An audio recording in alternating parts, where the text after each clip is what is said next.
Bonjour tout le monde, ici May Wells et bienvenue à Opinion Impopulaire, là où on tente de déconstruire et comprendre des mythes, préjugés, perceptions qui peuvent soit entourer des personnalités publiques, des métiers et ou des concepts de société. Aujourd'hui, je voulais me poser la question puis creuser en fait sur la culture avec un grand C qu'on a en 2024 et avec moi, je trouvais que c'était un peu obvious de vous avoir au podcast. J'ai Kéké, Calix et Ismaël.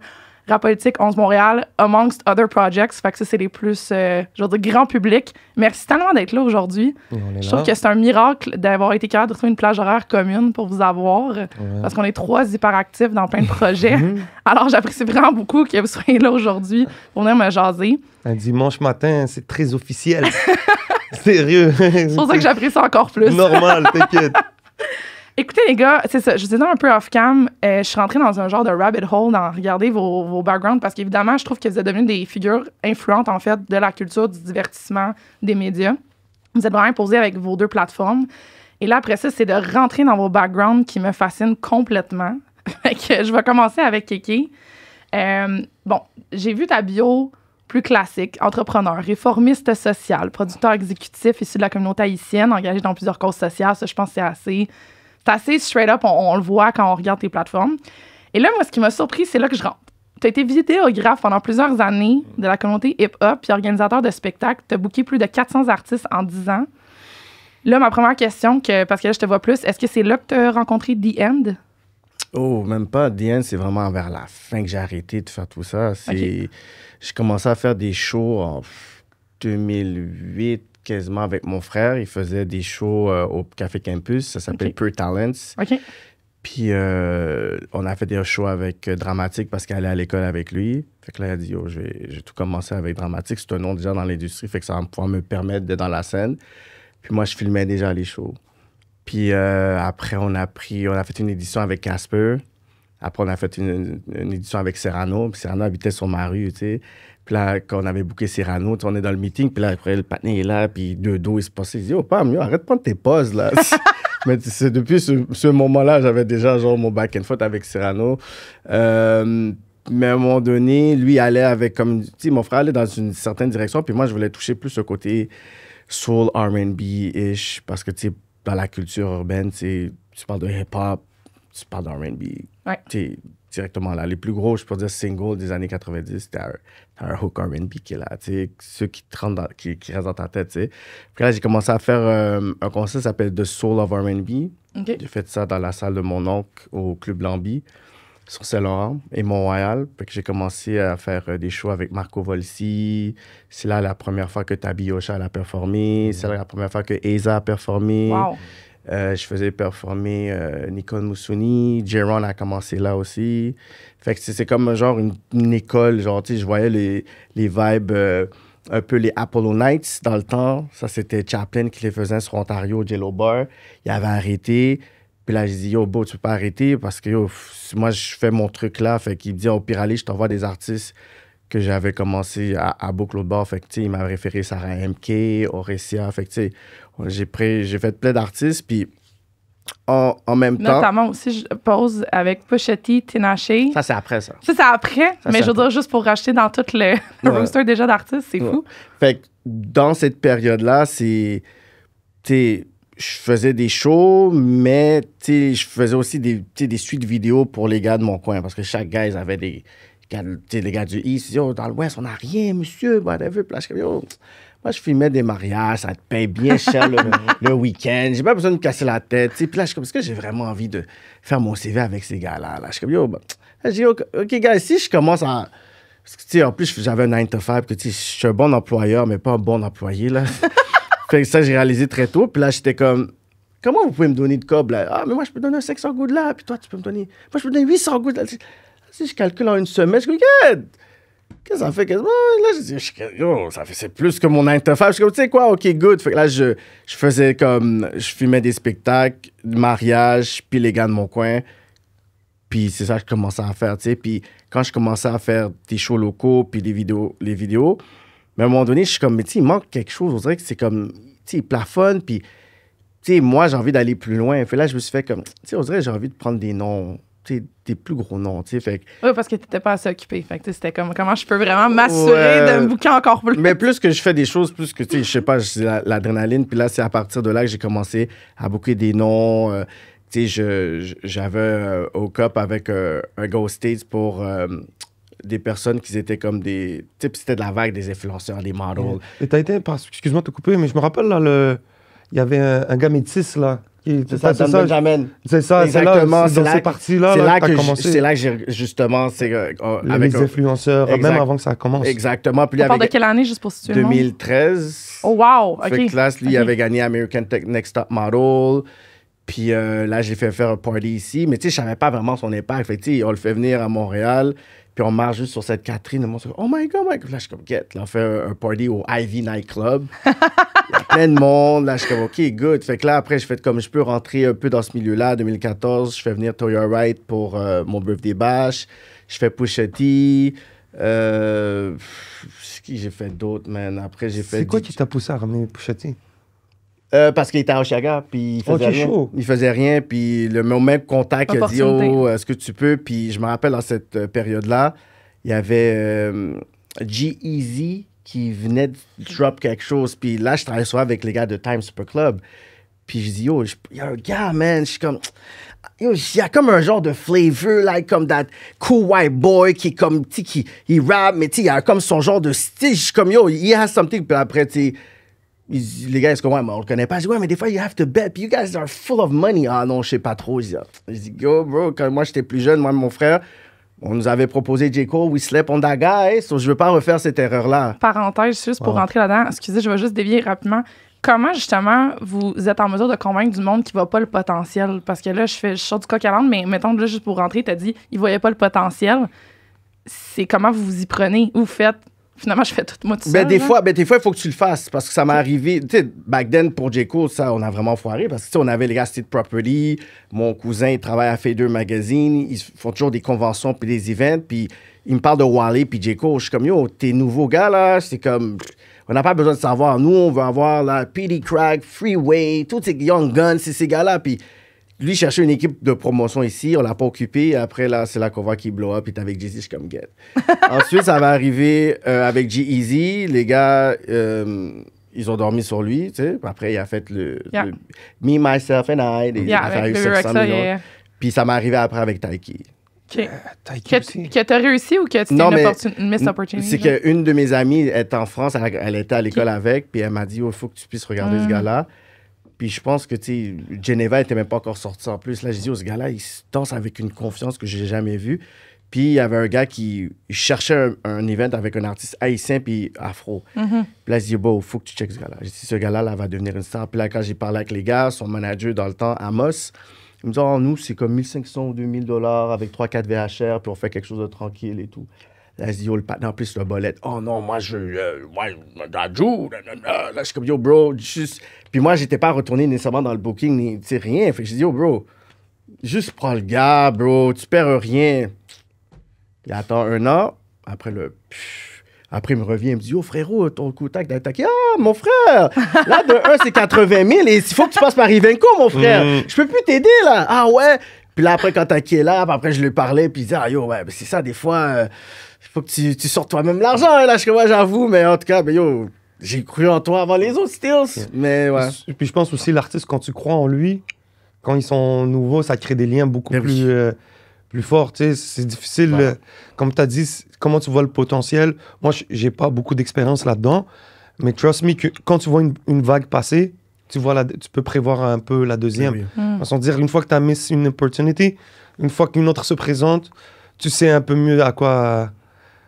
Tu vas aller un peu à quoi t'attendre. Donc, des artistes comme Taiki qui parlent, regarde aujourd'hui, ils sont là chaque année, peut-être 1 fois ou 2 fois par année. T'imagines? Ouais, puis ils sont vraiment careful avec tous les médias. T'sais, ils vont beaucoup donner du love aux médias qui sont moins, je veux dire, traditionnels. Ouais. Comme c'est vraiment le fun de voir ça. Puis à son statut aussi, il n'est pas obligé de faire ça, tandis qu'il y a des artistes plus bas, même je pourrais dire peut-être local, des fois ils peuvent nous snobber, on peut en parler longtemps, mais Taiki est là, puis tu sais, quand il était venu, puis il était à son hôtel, puis il prenait le temps avec tous les médias. Comme shout out à tous les RP qui nous contactent d'eux aussi. Il y a beaucoup de relationnistes de presse qui travaillent fort dans la ville, qui font en sorte qu'on peut avoir des entrevues de qualité. Puis souvent, c'est eux qui nous défendent. On parle pas beaucoup d'eux, mais... Ben, ils n'ont pas le choix parce que ça serait un peu ça leur job. Je pense qu'il faut que tu restes un peu aware de justement les médias. Ben, en fait, c'est pas tout... Bref, je veux pas minimiser le travail de certains. Dis les bails. Mais c'est pas... Tu sais, il y a des moves qui se font ici que je verrais pas se faire ailleurs, par exemple comme aux States ou en France. C'est-à-dire, c'est bizarre de passer à côté de certains médias, même s'ils sont un peu plus petits, juste pour un certain truc, là. Il y a... je vais parler fret, là. Il y a le show, il y a l'album de Soulja puis de Lost qui est sorti. Puis je l'ai appris d'un grand média, d'un journaliste qui est venu me le dire. Il m'a dit, il y a un album qui sort. Là, j'étais comme, hey, il n'y a pas de problème. Mais il était en face de moi, puis une autre femme qui travaille dans un média qui est comme urbain, man, qui sont là, qui truc. Puis souvent, je dis pas qu'on leur fait une faveur, mais on travaille ensemble. Puis souvent, c'est pas je veux pas mettre la faute sur l'artiste. Parce que c'est pas eux. Des fois, c'est les équipes. Puis des fois, je suis comme, yo, pourquoi vous venez pas nous voir? Pourquoi? Tu sais, après ça, on nous dit, ben, ils font pas de podcast. Je dis, ben, yo, là, les premiers formats que j'ai fait avec des artistes, c'était pas des podcasts, là. Non, je suis là, je fais des short formats. C'est ça. Je pense que certaines équipes en Europe ou aux States, ils sont formés à ça, ils sont de la culture. Donc, ils savent c'est quoi que ça représente d'aller voir des plus petits médias ou de voir des médias spécialisés dans la culture hip-hop parce qu'on ramène des vraies conversations. C'est cool, les grands plateaux. Vous êtes des connaisseurs aussi, là. Puis on est des connaisseurs, mais des fois, ils essaient d'y aller comme tout clean. Je sais pas trop, mais tu vas aller voir shout-out aux grands médias, mais des fois, c'est pas des conversations, c'est très lissé, tu vois ce que je veux dire? Pour le grand public. Pour le grand public, ils vont te faire un petit short, puis le short, il veut rien dire. Alors que nous, quand on te fait des shorts ou quoi que ce soit, c'est ah non, vous êtes un peu clickbait des fois dans les affaires. Non, mais tu sais, des fois, c'est comme, tu vois que ça tire le tea, là. Ça tire le tea. Ouais, mais c'est ça que les gens, des fois, ils veulent, tu sais. T'as fait une belle entrevue d'1h30, le monde clique pas. Je suis comme, ouais, mais on a eu 2 minutes que je sais, you're gonna lock. Fait là, on va drop ça. C'est pas qu'on voulait faire ça, mais c'est ça la game maintenant du cloud. Ben, on va jouer à ça. C'est ça qui va t'attirer ton attention. Puis d'une regarde, je suis pas en train de me plaindre parce que les plus grosses entrevues que j'ai été capable d'aller chercher sur ma plateforme, je suis pas passé à travers des RP. Tu vois ce que je veux dire? C'est du contact à contact. Artiste, moi directement vers l'artiste. Il y a des RP qui nous aident bien sûr, mais pour revenir à la conversation, je pense que le rôle de nos plateformes elle va toujours rester tellement important, que ce soit nous, que ce soit d'autres. Tu vois ce que je veux dire? So, shout-out à tous ceux qui nous contactent. Mais justement, est-ce que vous pensez que les managers, le rôle du manager va changer si justement tu dis que des fois, tu passes plus facilement vers les artistes? Comme, c'est quoi un peu votre take sur... Parce qu'en plus, vous êtes un peu... Vous avez été manager, vous l'êtes encore. C'est un peu votre take sur le rôle de tout ça. Trouver déjà un bon manager, c'est pas facile, déjà. Il y a comme... Combien de managers tu peux juste envoyer un message? C'est pas la même chose. Comme moi, je manage quelqu'un que j'admire, où j'ai une bonne relation, où il y a comme quelque chose que je vois. Ton talent, là, ça va être vraiment pas ça qui va faire en sorte que je te manage. Il faut qu'il y ait quelque chose qui fait en sorte que, OK, good, je vais te manage. Comme là, on parlait de Diane. Diane, c'est littéralement... je voyais qu'il fait ses trucs, il avait pris une pause. Ça a toujours été quelqu'un de discret, puis comme, il fait pas de bruit, il fait ses trucs. Puis moi, j'étais dans un vibe où est-ce que je voulais plus manage. J'avais fini avec ça, puis c'est du temps. Moi, je préfère être producteur que manager, parce que producteur, tu sors ton cop, tu sors ton affaire, il y a un placement, j'attends mon affaire, puis je m'en fous ce qui se passe avec ta vie. Moi, j'ai mon cop qui est là, Tandis que manager, de un, tu peux faire beaucoup de travail déjà à la base, puis t'as pas de com nécessairement, t'as pas de droit nécessairement. C'est pas 1 pour 1, là. C'est pas 1 heure qui est... Non, mais tu peux avoir des managers où tu vas payer de l'heure, mais c'est pas ce genre de relation que tu vas bâtir avec un artiste, tu vas le payer. Fait que tu développes rien parce que là, il faut que tu puisses être capable de trouver des shows, il faut que tu puisses être capable de trouver un buzz, puis un fanbase. Fait que c'est un peu tough. Fait que Diane est arrivé dans un vibe où est-ce qu'il était comme, sa façon, c'était... Tu connais-tu des bons managers à Montréal? Là, je suis comme, bon, c'est sa façon pour me demander. Je suis comme, je vais checker, là, je vais voir, ce que je peux, comme, je peux t'aider avec quelque chose. Ils disent, parce que je cherche, blablabla.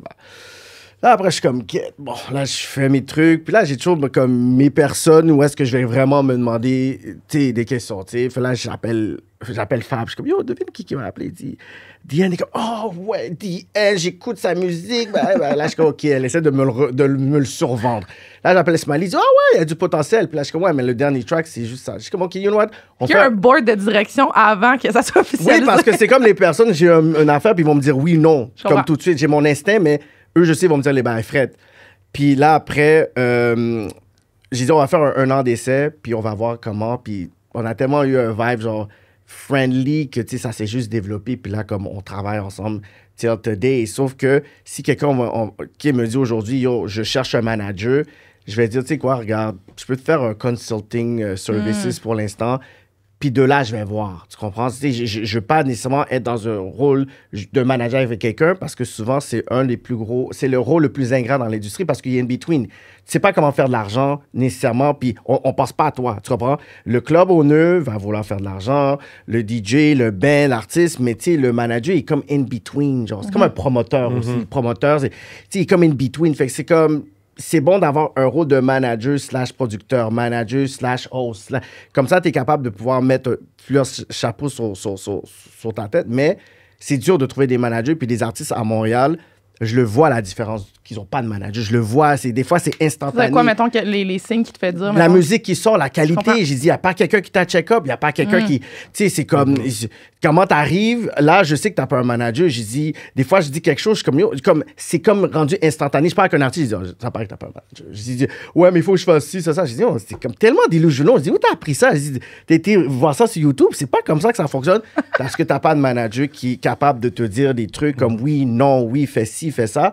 Maintenant, c'est les artistes, eux, ils sont sur YouTube. Ils essaient de se bâtir un buzz. C'est plus important pour eux d'aller dans les lancements d'albums, faire du networking.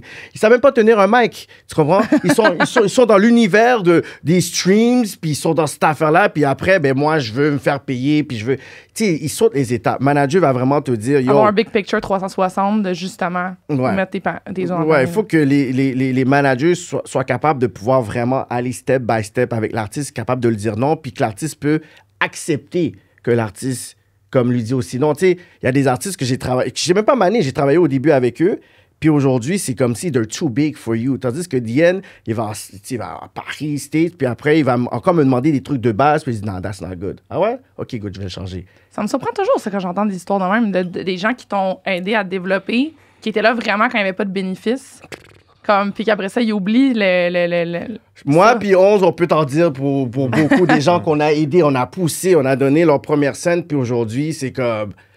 C'est crazy, là. Tu sais, comme genre, la plupart des artistes que je vois qui étaient dans une vague 2015, 2016, 2017, je les ai donné une chance, là. Puis là, je les parle aujourd'hui, ils font comme si...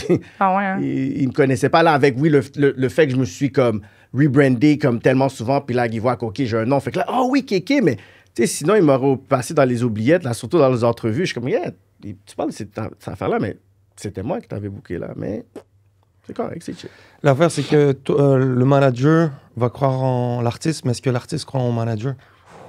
Tu vois, donc... oui, je moi, j'ai la chance d'avoir eu des expériences humaines. Je pense qu'avant de gérer du talent, gérer quoi que ce soit, tu gères des humains, tu gères des gens qui ont un vécu, qui sont en train de traverser des étapes. À travers mon parcours, c'est vrai que j'ai des gens qui n'ont pas toujours été reconnaissants, mais tu sais, ça va des deux côtés. Moi aussi, peut-être il y a des gens qui m'ont aidé puis que j'ai pas été reconnaissant en retour. Donc, je pense qu'au final, c'est de travailler sur des relations longues et à mon humble expérience, la job numéro 1, c'est d'essayer de bâtir une équipe autour de quelqu'un, autour d'un artiste. Tu vois, comme moi, par exemple, jusqu'à aujourd'hui, je travaille avec Salimo. Tu vois, puis c'est un jeune que j'ai connu dans mon hood. Je connais son grand frère. C'est lui qui me l'a présenté. Puis jusqu'à aujourd'hui, c'est une relation humaine qui se développe parce que je l'ai connu, il y avait 16 ans. Aujourd'hui, il en est à 23. 17, non, jusqu'à... je l'ai connu vraiment jeune. Oh, ouais. Vraiment. Il ne savait même pas c'était quoi... des 16, il n'y a rien. Et jusqu'à aujourd'hui, regarde, il y a 23 ans, il a bâti son propre label, sa propre structure. Il connaît comment aller chercher ses droits voisins, son argent. Donc, t'as des hauts, t'as des bas. Tu vois, ça n'a pas toujours été rose, mais trust me que le fait qu'on vienne du même environnement, du même quartier, qu'on soit tous les deux algériens, que nos parents aient vécu à peu près tu vois, certaines réalités, les références culturelles te rendent ça plus fort. C'est ça au final. Puis c'est vrai que des fois, il y a de l'argent que tu vois pas, il y a des trucs que tu comprends pas. Puis c'est pour ça que je te dis que c'est important que l'artiste te fasse confiance aussi. Parce que nous, on est là, on croit en eux, on rentre un peu naïvement. Souvent, beaucoup de managers... j'ai l'impression que c'est tout le temps comme des amis ou des fois souvent qui veulent juste aider carrément. Ça. Ben, à la base, je pense que c'est ça, les premiers steps d'un artiste, c'est... La personne me dit, j'ai pas de manager. Je dis, OK, c'est qui t'entoure? Quand tu sors un nouveau track, là, c'est qui est le plus chaud? Ah oui, prends-lui comme manager. Ouais, mais il n'y a pas d'expérience, c'est pas grave. je te promets qu'il va aller. L'attitude, c'est ça. Oui, c'est le LeBron James puis le Rich Paul. C'est exactement ça. Il a appris Rich Paul puis il connaissait rien. Il a appris puis là, le partenaire est rendu l'agent qui est le plus riche dans l'industrie. Mais au début, tu as besoin de quelqu'un qui est passionné, qui va aller faire les recherches pour toi, qui va commencer à aller regarder les trucs. Et de là, quand vous allez commencer à avancer, vous allez mettre dans l'équipe un professionnel along the way. Mais aujourd'hui, au début, tu as besoin de quelqu'un qui va t'aider avec les emails. Yo, j'ai vu ce show-là, OK, je vais essayer de contacter. Tu joues le rôle de manager pour que peut-être qu'il va devenir un manager ou lui-même va dire, tu sais quoi, il y a comme quelqu'un qu'on croise dans l'industrie que je pense que ça serait bon, puis tu peux qu'on manage la personne. Mais souvent, qu'est-ce qui se passe, c'est que quand la personne qui croit en toi t'aide, l'artiste a un peu de buzz, puis après, il tasse pour essayer d'avoir quelqu'un d'autre. Ça, c'est la plus pire des erreurs. Moi, je pense que c'est comme ça va tellement comme ça aussi le succès que tu as besoin de quelqu'un justement que tu as vu dans tes highs and tes lows. Parce que sinon, exact, genre. Bien sûr. C'est pour ça que c'est bon de une fois que vous venez du même coin, les gens se connaissent. C'est tout à fait normal, mais c'est plus dur de tasser quelqu'un qui fait partie de ta famille, qui est là. Moi, je pense que c'est ça, comme a dit Kéké. La première chose à faire, là, c'est de bâtir une équipe. Tu viens du hood, c'est qui le gars qui est autour de toi, c'est qui t'hype le plus. Puis peut-être nous, à notre génération, c'est un peu plus dur. Mais trust me que je crois que ce qui s'en vient pour les générations futures, c'est ça qui va être beau, c'est parce que on a des jeunes maintenant qui vont à l'école, qui vont faire du management, qui vont vraiment pour se parce spécialiser. que vous trouvez qu'il y en a plus en ce moment que back then? Oui, parce que nous, on a grandi, puis on savait pas vraiment... Genre, moi, quand j'ai commencé, je savais pas c'était qui la Socan, c'était comment. Là, les institutions sont beaucoup plus en avant. Il y a plus d'argent qui se fait avec ça. Donc, le marché est plus développé. Le marché est beaucoup plus développé. Les jeunes se spécialisent beaucoup plus jeunes. Nous, on savait pas. Donc, tous les chemins que j'ai parcourus pour aujourd'hui comprendre ce que j'aime faire. Mais surtout que toi, en fait, ce que j'ai trouvé intéressant, c'est que tu as fait le Recording Arts Canada. Yeah. Que tu as fini en 2008. Puis là, ce que j'ai aimé, c'est le début en sciences nat. Ouais. Manque de motivation. Et là, parle-moi un peu de ça, je trouve ça intéressant. Le genre, parcours un peu plus traditionnel, je te dirais. Puis là, c'est quoi le spark qui a fait que, OK, non, c'est peut-être le Recording Arts? C'était une période quand même assez... j'étais un adolescent au Cégep Maisonneuve. J'étais en sciences naturelles. Je pense que j'ai eu un conflit avec une prof. Puis ça marchait vraiment pas. Je fumais beaucoup. J'étais dans la ruelle, je chillais. J'étais dans mon truc de rap. Tu vois ce que je veux dire? Oui, parce qu'en plus, ça, t'as fait du rap en plus. Ouais, c'est ça. J'étais un peu dans ma matrix jusqu'à aujourd'hui, tu vois. Okay. Donc, je pouvais juste pas rester sans aller à l'école. Donc, je suis allé m'inscrire à Recording Art Canada parce que... T'as-tu aimé ça? C'était-tu qu'est-ce que tu t'attendais un peu? Ça t'a-tu... C'était nécessaire, définitivement. C'était une époque où t'avais... Si tu voulais apprendre ou quoi que ce soit, le bagage que ça m'a ramené totalement, ça m'a sauvé du temps, ça m'a fait... Jusqu'à aujourd'hui, je produis des shows. Ça m'a ramené une certaine base, mais trust me que n'importe qui peut le faire sans aller à l'école, tu vois ce que je veux dire. Mais au moment où est-ce que j'y étais, c'était important pour moi, puis j'ai beaucoup apprécié l'expérience. Mais ça doit t'aider, comme là, mettons, je sais pas l'espèce de rôle que tu avais, mais tu as été derrière le show de TIFF, fait que tu as organisé, tu as facilité, dans le fond. Ça doit t'aider quand même de savoir pour le devis technique puis les trucs comme ça en stage, c'est ça. Ben c'est ça, tu arrives sur un stage, tu sais comment ça fonctionne, tu parles le même langage que les ingé-sons. Puis j'ai un peu de background aussi en restauration, hôtellerie, donc c'est tout ça. Ça, j'ai pas trouvé ça dans mes recherches, c'est intéressant. Tout ça se mélange au final, tout ce que je fais, c'est un mélange de toutes mes expériences, tu vois. Oui, définitivement, ça m'a été utile quand je fais de la production de spectacle. Puis là, je veux savoir... Parce que t'as dit, mettons, que t'avais fait du rap. C'est-tu toujours dans les plans pour toi? Non. OK, t'as vraiment... Ah oui, c'est quoi le oui, je veux faire, non, je fais plus? Ou... Ben, tu sais, c'est comme même quand je host en ce moment mes podcasts, c'est pas quelque chose que je fais parce que j'ai toujours voulu le faire. Je le fais parce que je dois le faire. Quand je faisais du rap, j'étais juste un artiste, j'étais juste un jeune.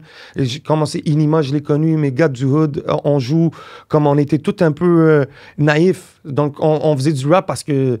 Tu devais le faire pour toi, c'est qu'il y a une façon de, mettons, de valider. C'est une façon c'est une manière de m'exprimer. J'étais un artiste avant tout. Je commençais par le dessin. Après ça, j'aimais beaucoup écrire les poèmes. Donc, c'était à travers tout ça. C'est ça que j'aimais, moi.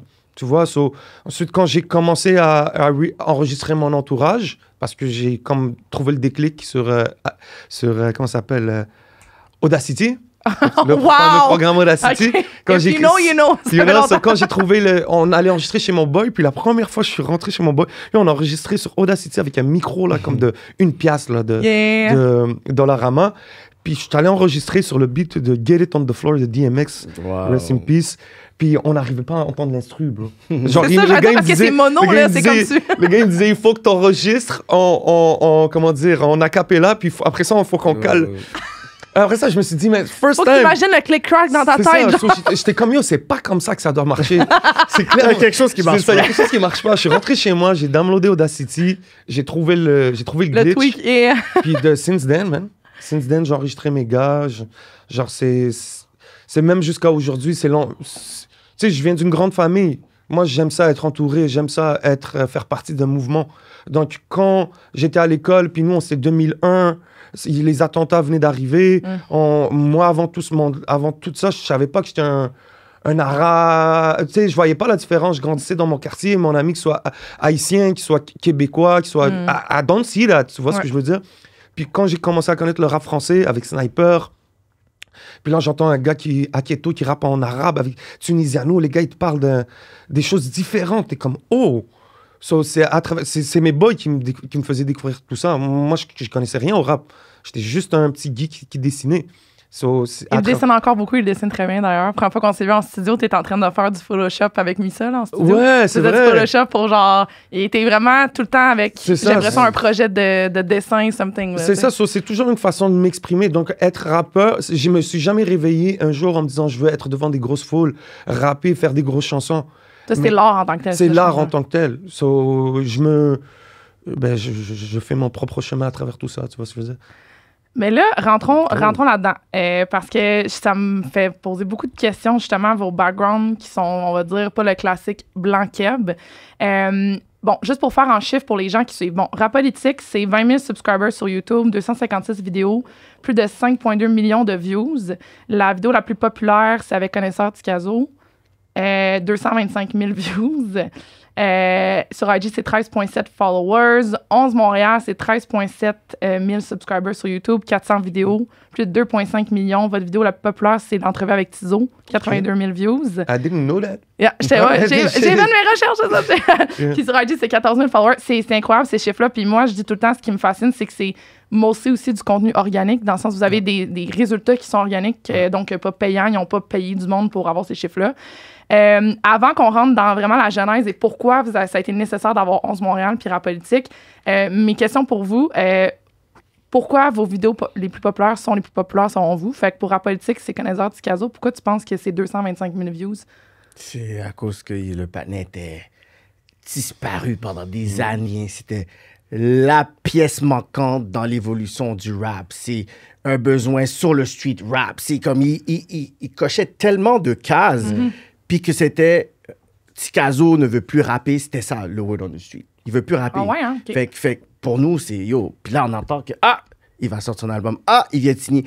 Fait que le monde sont comme yo, il y a tellement de stories qui nous manquent dans la game qu'on a besoin d'entendre l'histoire de Ticazo. Fait que quand les personnes ont vu que le premier podcast qu'il a fait, ça rap politique après toutes ces années, mais toutes les époques, toutes les personnes qui étaient comme, je pourrais dire... C'était comme un être mythique, là, si je comprends bien. On dit qu'il a comme dit, bon, parfait, je fais une entrevue. Ouais, c'est comme le genre de Nas de la game, genre, tu comprends? C'est lyrically, il a marqué une époque, les street rappers le respectent, il a passé à la musique populaire, ouais, c'est ça. C'est ça, fait que, tu sais, il cadrait tellement de coches que toutes les époques, les ethnies...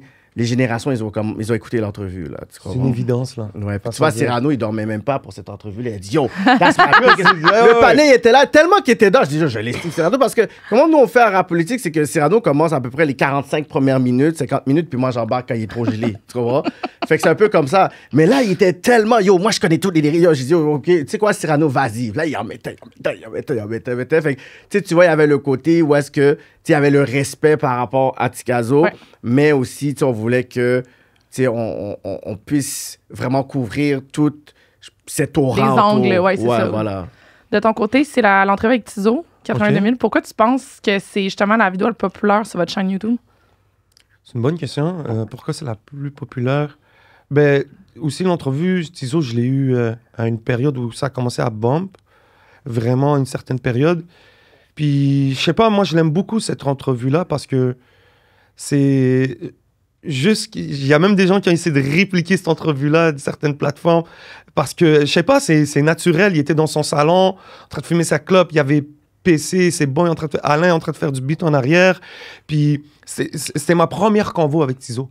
Okay. On s'était jamais parlé avant. Puis, pourquoi j'aime beaucoup cette entrevue-là, en tout cas moi personnellement, je sais pas pourquoi elle fait des vues, to be honest, les chiffres ne sont que le reflet de ce que le truc est. So, je pourrais pas vraiment dire pourquoi. Je pense que les gens, c'est Tizo, c'est une entrevue qui fouette. Mais moi personnellement, c'est une de mes préférées parce que on se connaissait pas. Puis au début, tu le vois qu'il est un peu nonchalant. Et comme, il fume sa clope, tu sais, c'est chill. Puis à force que je lui pose des questions, il voit que je connais mon affaire. Fait que peut-être sous-estimé un peu? Peut-être pas sous-estimé, mais comme il comprenait pas c'était quoi 11 MTL. So, il a compris c'était qui le gars qui était derrière lui, derrière la caméra, qui lui posait des questions. So, j'étais arrivé. Puis c'est là aussi qui reflète un beau caractère de Tizo, parce que c'est une entrevue où il s'ouvre beaucoup. C'est une entrevue où est-ce que Tizo est très fragile, très sensible, puis tu le vois à travers je pense qu'en regardant cette entrevue aujourd'hui, tu peux bien le comprendre. Ça serait une bonne prémisse, en fait, pour la suite. C'est une très bonne entrevue de prémisse. Puis c'est ça, à un moment donné, tu le vois juste qui se met d'entrevue, qui répond. Puis, yeah, man. Shout-out à Tizo, man. J'ai été aussi regarder votre première vidéo à chacun sur vos chaînes YouTube. Pour la politique, c'est entrevue avec T-Kid. Bon, j'ai 2 questions. Est-ce que pourquoi c'était lui le premier invité et où est-ce que c'était la première entrevue publiée? C'est ça, je me demande des fois c'était-tu vraiment lui votre premier que vous avez dit, OK, on débute le projet Rap Politique avec cette entrevue? Moi, j'avais déjà mon Kéké Show, fait que j'avais déjà lui en train de faire des débats sur Haïti, puis il était en train de gueuler, puis yo, Haïti, toi, ils sont trop irresponsables, yo, bordel, là, fait que là, c'était dans la même période où est-ce qu'il y avait le mouvement Snozo, qui était genre le rap créole à Montréal, puis il y avait des beats. C'est ça le terme, je savais pas. Ben, c'est le terme qu'ils ont baptisé leur mouvement, puis tu sais, c'était comme très bordélique, là, tu sais. Fait comme moi puis Cyrano, on avait justement conceptualisé pour dire, OK, bon, on va faire le podcast, il faut faire un test. Ben, tu sais quoi, on va faire vraiment comme un projet pilote. Puis ça devait être un pilote avec T-Kid. Fait que lui, comme, oh ouais, vous avez pas de podcast, OK, mais yo, moi, j'ai trop de choses à dire. Fait que, on a dit, bon, il y a déjà plein de choses à arriver. Fait que déjà qu'on fait l'entrevue avec lui, on dirait, lui, il y avait déjà tellement, il y avait pas besoin de savoir c'était quoi le format. Lui, c'est comme, yo, j'ai un micro pour parler, puis. Fait à partir de là, je dis, ben là, je pense qu'on a notre pilote avec ce patinet-là. Fait que, yo, c'est une conversation organique, puis yo, let's go. Puis à partir de là, ben, il envoyait des petits pics. Fait que là, Jack et Castro dit, yo, mon bro, yo, il nous a envoyé des pics. Fait yo, faut qu'on vienne parler. On a dit, ben, on a notre deuxième guest, let's go. Puis là, ça a juste parti de façon. Fait que vous autres, vous êtes comme le gossip girl du rap, non, I'm just kidding. Genre, voulez-vous répondre? Ben, tu sais, des fois, les gens, ils veulent avoir des affaires crues.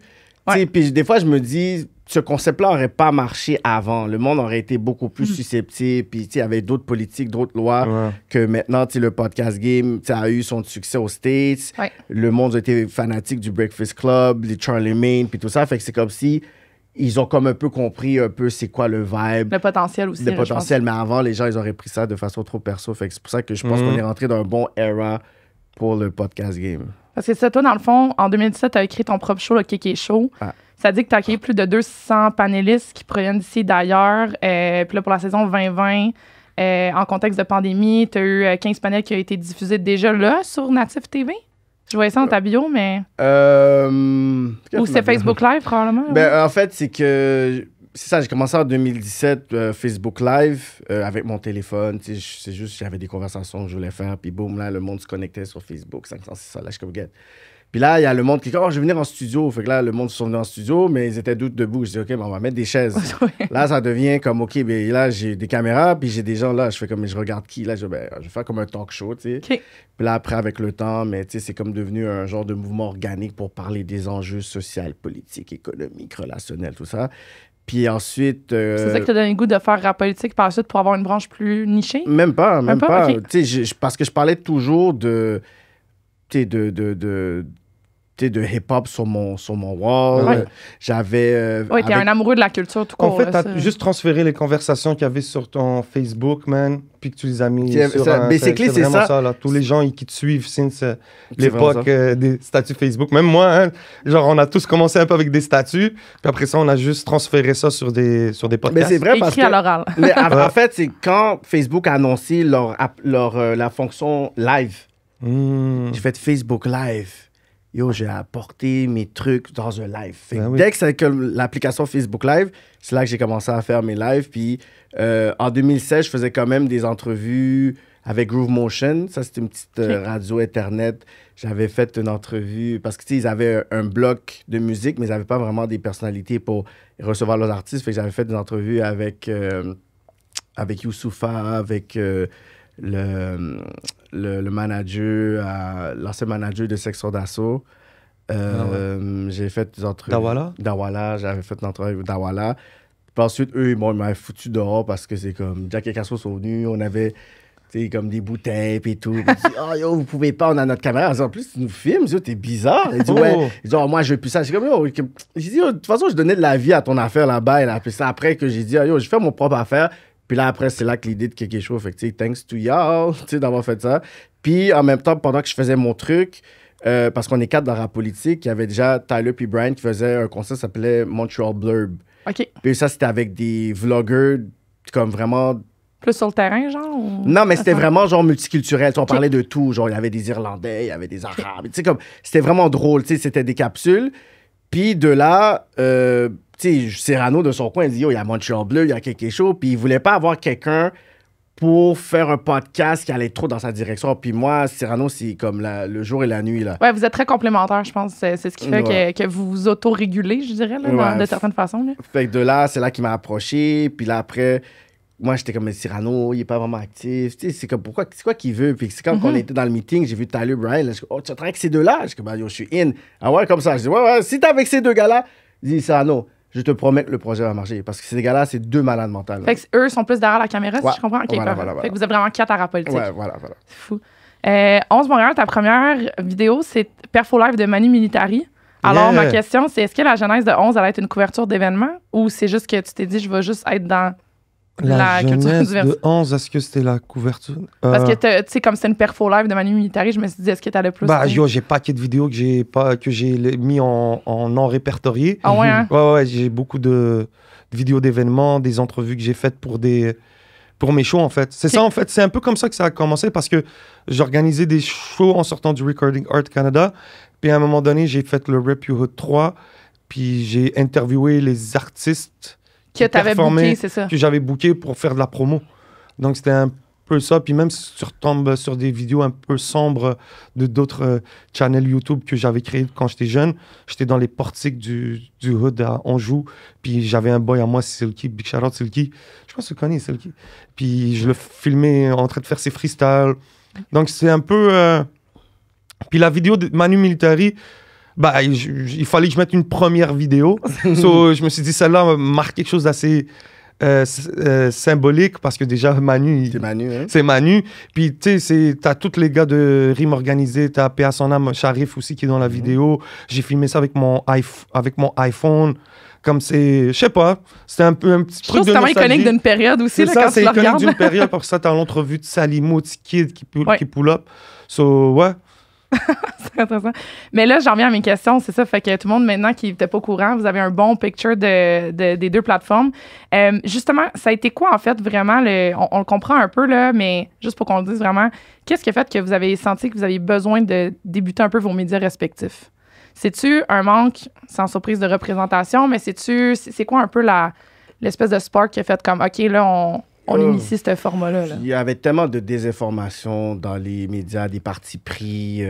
On veut vraiment pousser la narrative de certains médias. Quand tu voyais, tu écrivais les top 5 rappeurs ici, tu vois toujours comme les 5 types de rappeurs homogènes qui se ressemblent. À un moment donné, je dis, yo, ça n'a pas de sens. À un moment donné, comme nos propres médias, c'était nos débats, genre sur les réseaux sociaux. Puis, tu voyais déjà que, on se faisait déjà des entrevues qui faisait, mais c'était pas comme des entrevues qui étaient comme comme je pourrais dire, de la critique de la culture. Tu sais, c'était comme quand même de coverage. Moi, je filmais des shows, fait que c'était encore du coverage, mais il n'y avait pas nécessairement, je pourrais dire, des personnes qui c'était des critiques. Un genre de table, un débat d'opinion. Il n'y avait pas de critique. Il n'y a jamais vraiment eu de critique. Tu sais, Hip Hop Franco, c'était quand même genre avec des forums promotionnels, il faut que tu payes, à les top 10 et tout, HHQC. Disons très beige et tamed.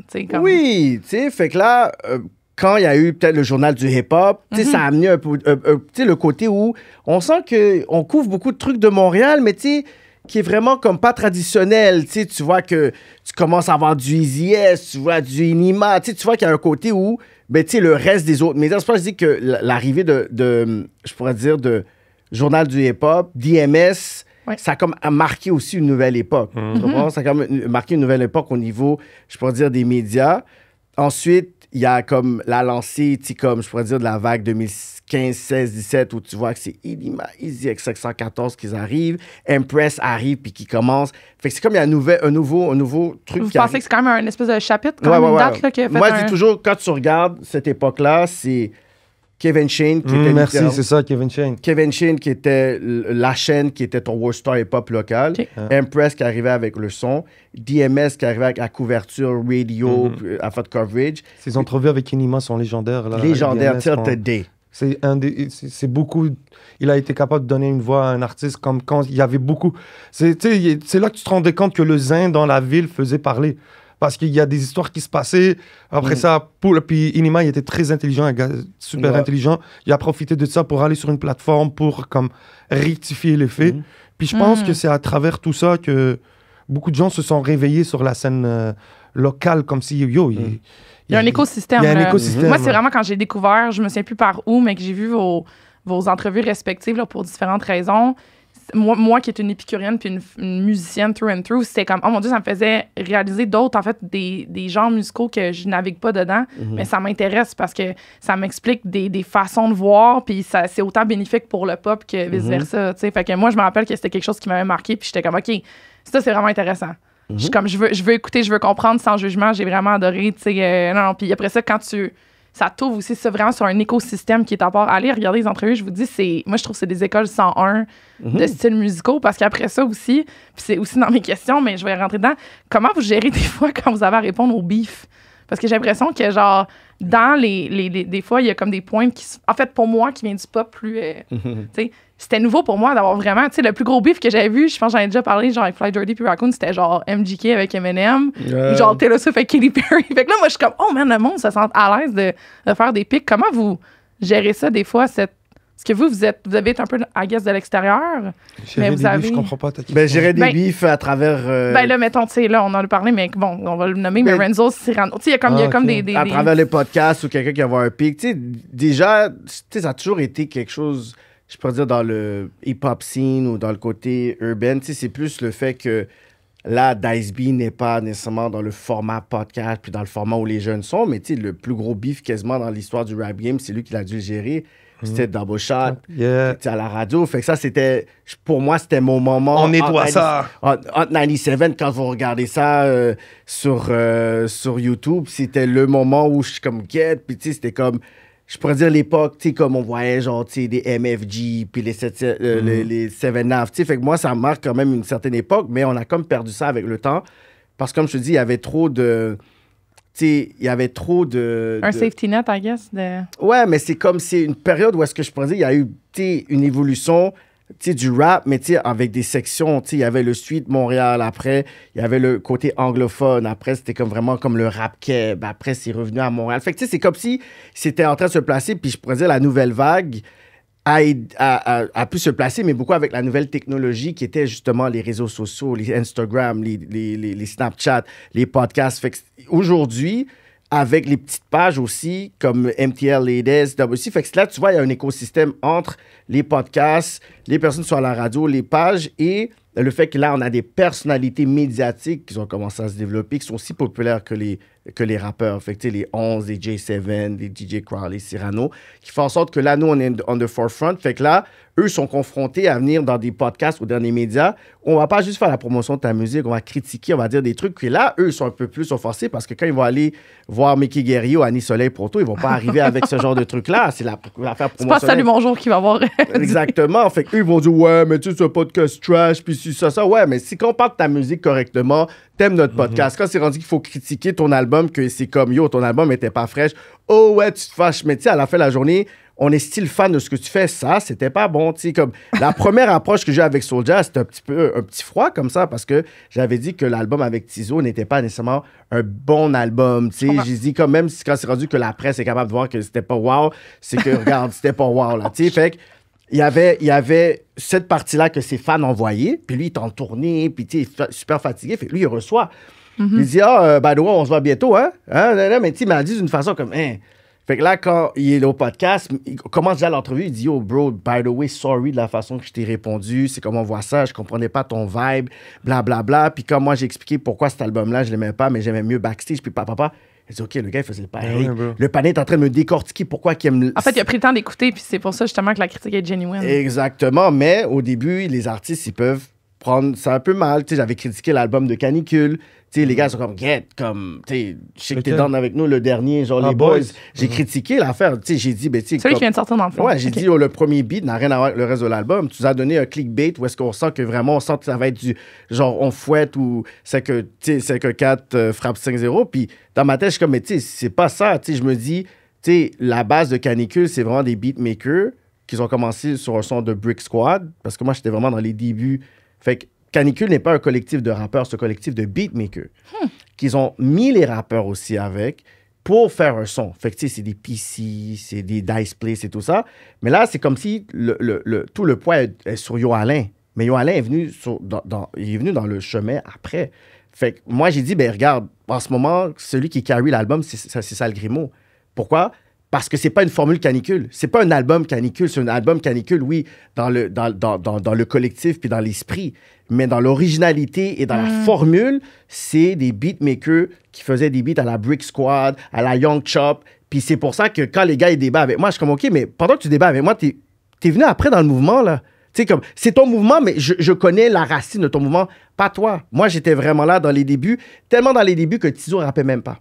Bon, j'étais au courant du mouvement et Tizo rappait pas. Fait c'était qui le rappeur? C'était Ray Ray. C'était des personnes comme qui sont même pas dans le forefront. Fait que, tu sais, quand je débat avec les gars, ça a l'air très passionnel, puis les gars, ils me voient, puis, tu sais, comme, peut-être qu'ils peuvent voir comme si c'était comme... Mais c'est pas ce côté-là. Quand je parle, puis je suis en train de dire, OK, regarde, 714, c'est ça, mais tu sais, un des premiers groupes, tu sais, les premiers shows qu'ils avaient fait, 714, c'était comme en 2015, whatever, ils avaient même pas... Tu sais, je pense que Bonhomme Perdu venait comme à peine de sortir, à peine. Moi, je me rappelle, j'avais croisé Lost qui faisait le show de Below the Kid dans le temps. J'ai une vidéo dans Lion d'Or, back then. Lion d'Or, en plus. Au cabaret du Lion d'Or, OK. Ouais. Tu sais, fait que, tu sais, quand je vois les 714, puis, tu sais, quand j'avais vu le nom, je dis, quoi le nom, 714? J'ai dit aux gars, je sais pas vous êtes qui, mais si vous venez sur le stage, yo, vous avez besoin de tuer ça parce que vous êtes super audacieux de vous appeler 714. C'est quoi, vous représentez la ville et tout. Les gars arrivent sur le stage, puis il y a un paquet de patinets sur le bar, sur ça. Je dis, mais c'est quoi? Ils ont amené tout leur quartier. Je regarde, ils disent, c'est incroyable. Puis dans ce temps-là, comme YB était encore un peu réservé, rappé, tout ça, mais moi, c'était vraiment... les forefronts, c'est vraiment Lost puis MB. Je dis, OK, ces gars-là sont des malades mentales. Puis voir l'évolution des gars aujourd'hui. Fait que c'est sûr, quand j'ai critiqué les gars, mais tu sais, ça va être avec passion, c'est pas avec hate. Mais tu sais, je pense qu'avec le temps, les gars, comme ils ont commencé à s'habituer, mais tu sais, c'est un peu tough à un moment donné. Mais moi, c'est rare que je vois des critiques que tu fais que c'est dans le personnel, tu restes toujours dans l'art. C'est juste que je pense que les gens, la rhétorique de critiquer, ils n'ont plus de temps. Puis après ça, je m'y connais pas. Tu sais, j'ai pas vu toutes les critiques que tu as faites, mais souvent, je trouve que vous restez quand même dans l'art, le contenu, l'historique qui vient avec, comme tu dis, les roots, la genèse. Ouais, normal. Il y a eu des bifs, dans des lives aussi, on dit des trucs, puis il y en a qui veulent juste plus venir à rap politique ou ils vont jamais venir à rap politique. Au début, en plus, on était un peu plus savage. Après, comme on s'est modéré, tout ça, mais tu sais, il y a des gens, je présume 5-6 personnes qui veulent pas venir. Ah ouais, hein? Ça dérange pas parce que tu sais, ça tourne pas autour de rappeurs, ça tourne autour Non, c'est l'écosystème. Puis souvent, ça se rattrape que un parle avec un autre, puis ça squash, puis ils vont revenir après. Tu sais, je pense que ça arrive dans n'importe quel média, tu t'en parles avec quelqu'un, puis... Question pour vous, parce que vous le mentionnez souvent, puis moi, c'est d'un point de vue extérieur. Bon, on dit souvent à un moment donné que là, récemment, on dirait que Montréal a été mis sur la map, mettons l'expression.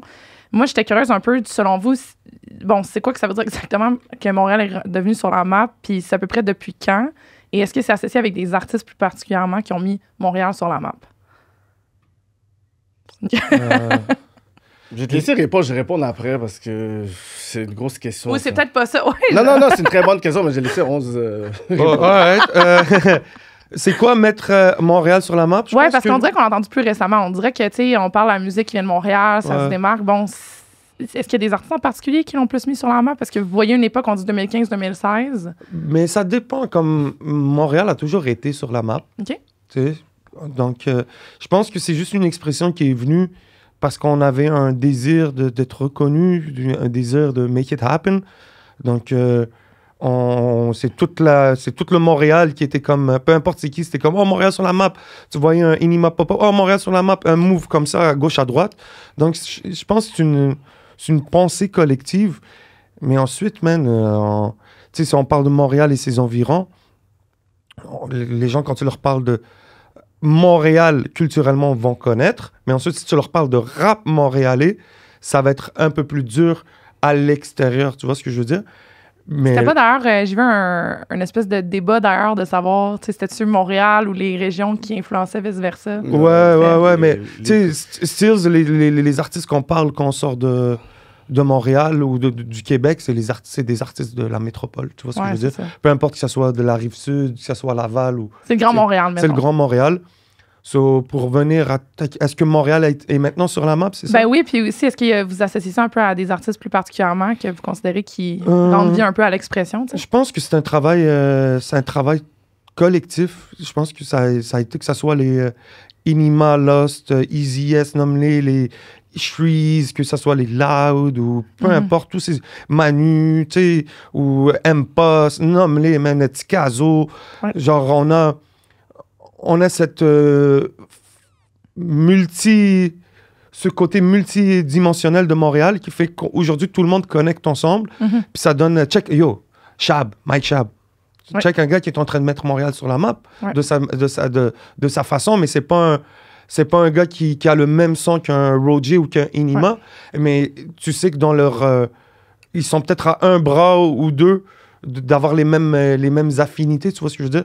Les mêmes gens dans leur entourage. Je pense que c'est ça, c'est plus une pensée collective qu'on avait à une certaine période dans le rap de dire, yo, on veut être reconnu, on veut que quand les gens viennent ici, ils nous connaissent, et je veux que quand on parle de rap ou de son francophone, Montréal soit là. Je pense pas qu'on l'est encore, je pense pas qu'on est sur la map, je pense pas qu'on l'a make it, mais on a clairement dépassé un pas depuis la période qu'on a commencé à en parler, disons.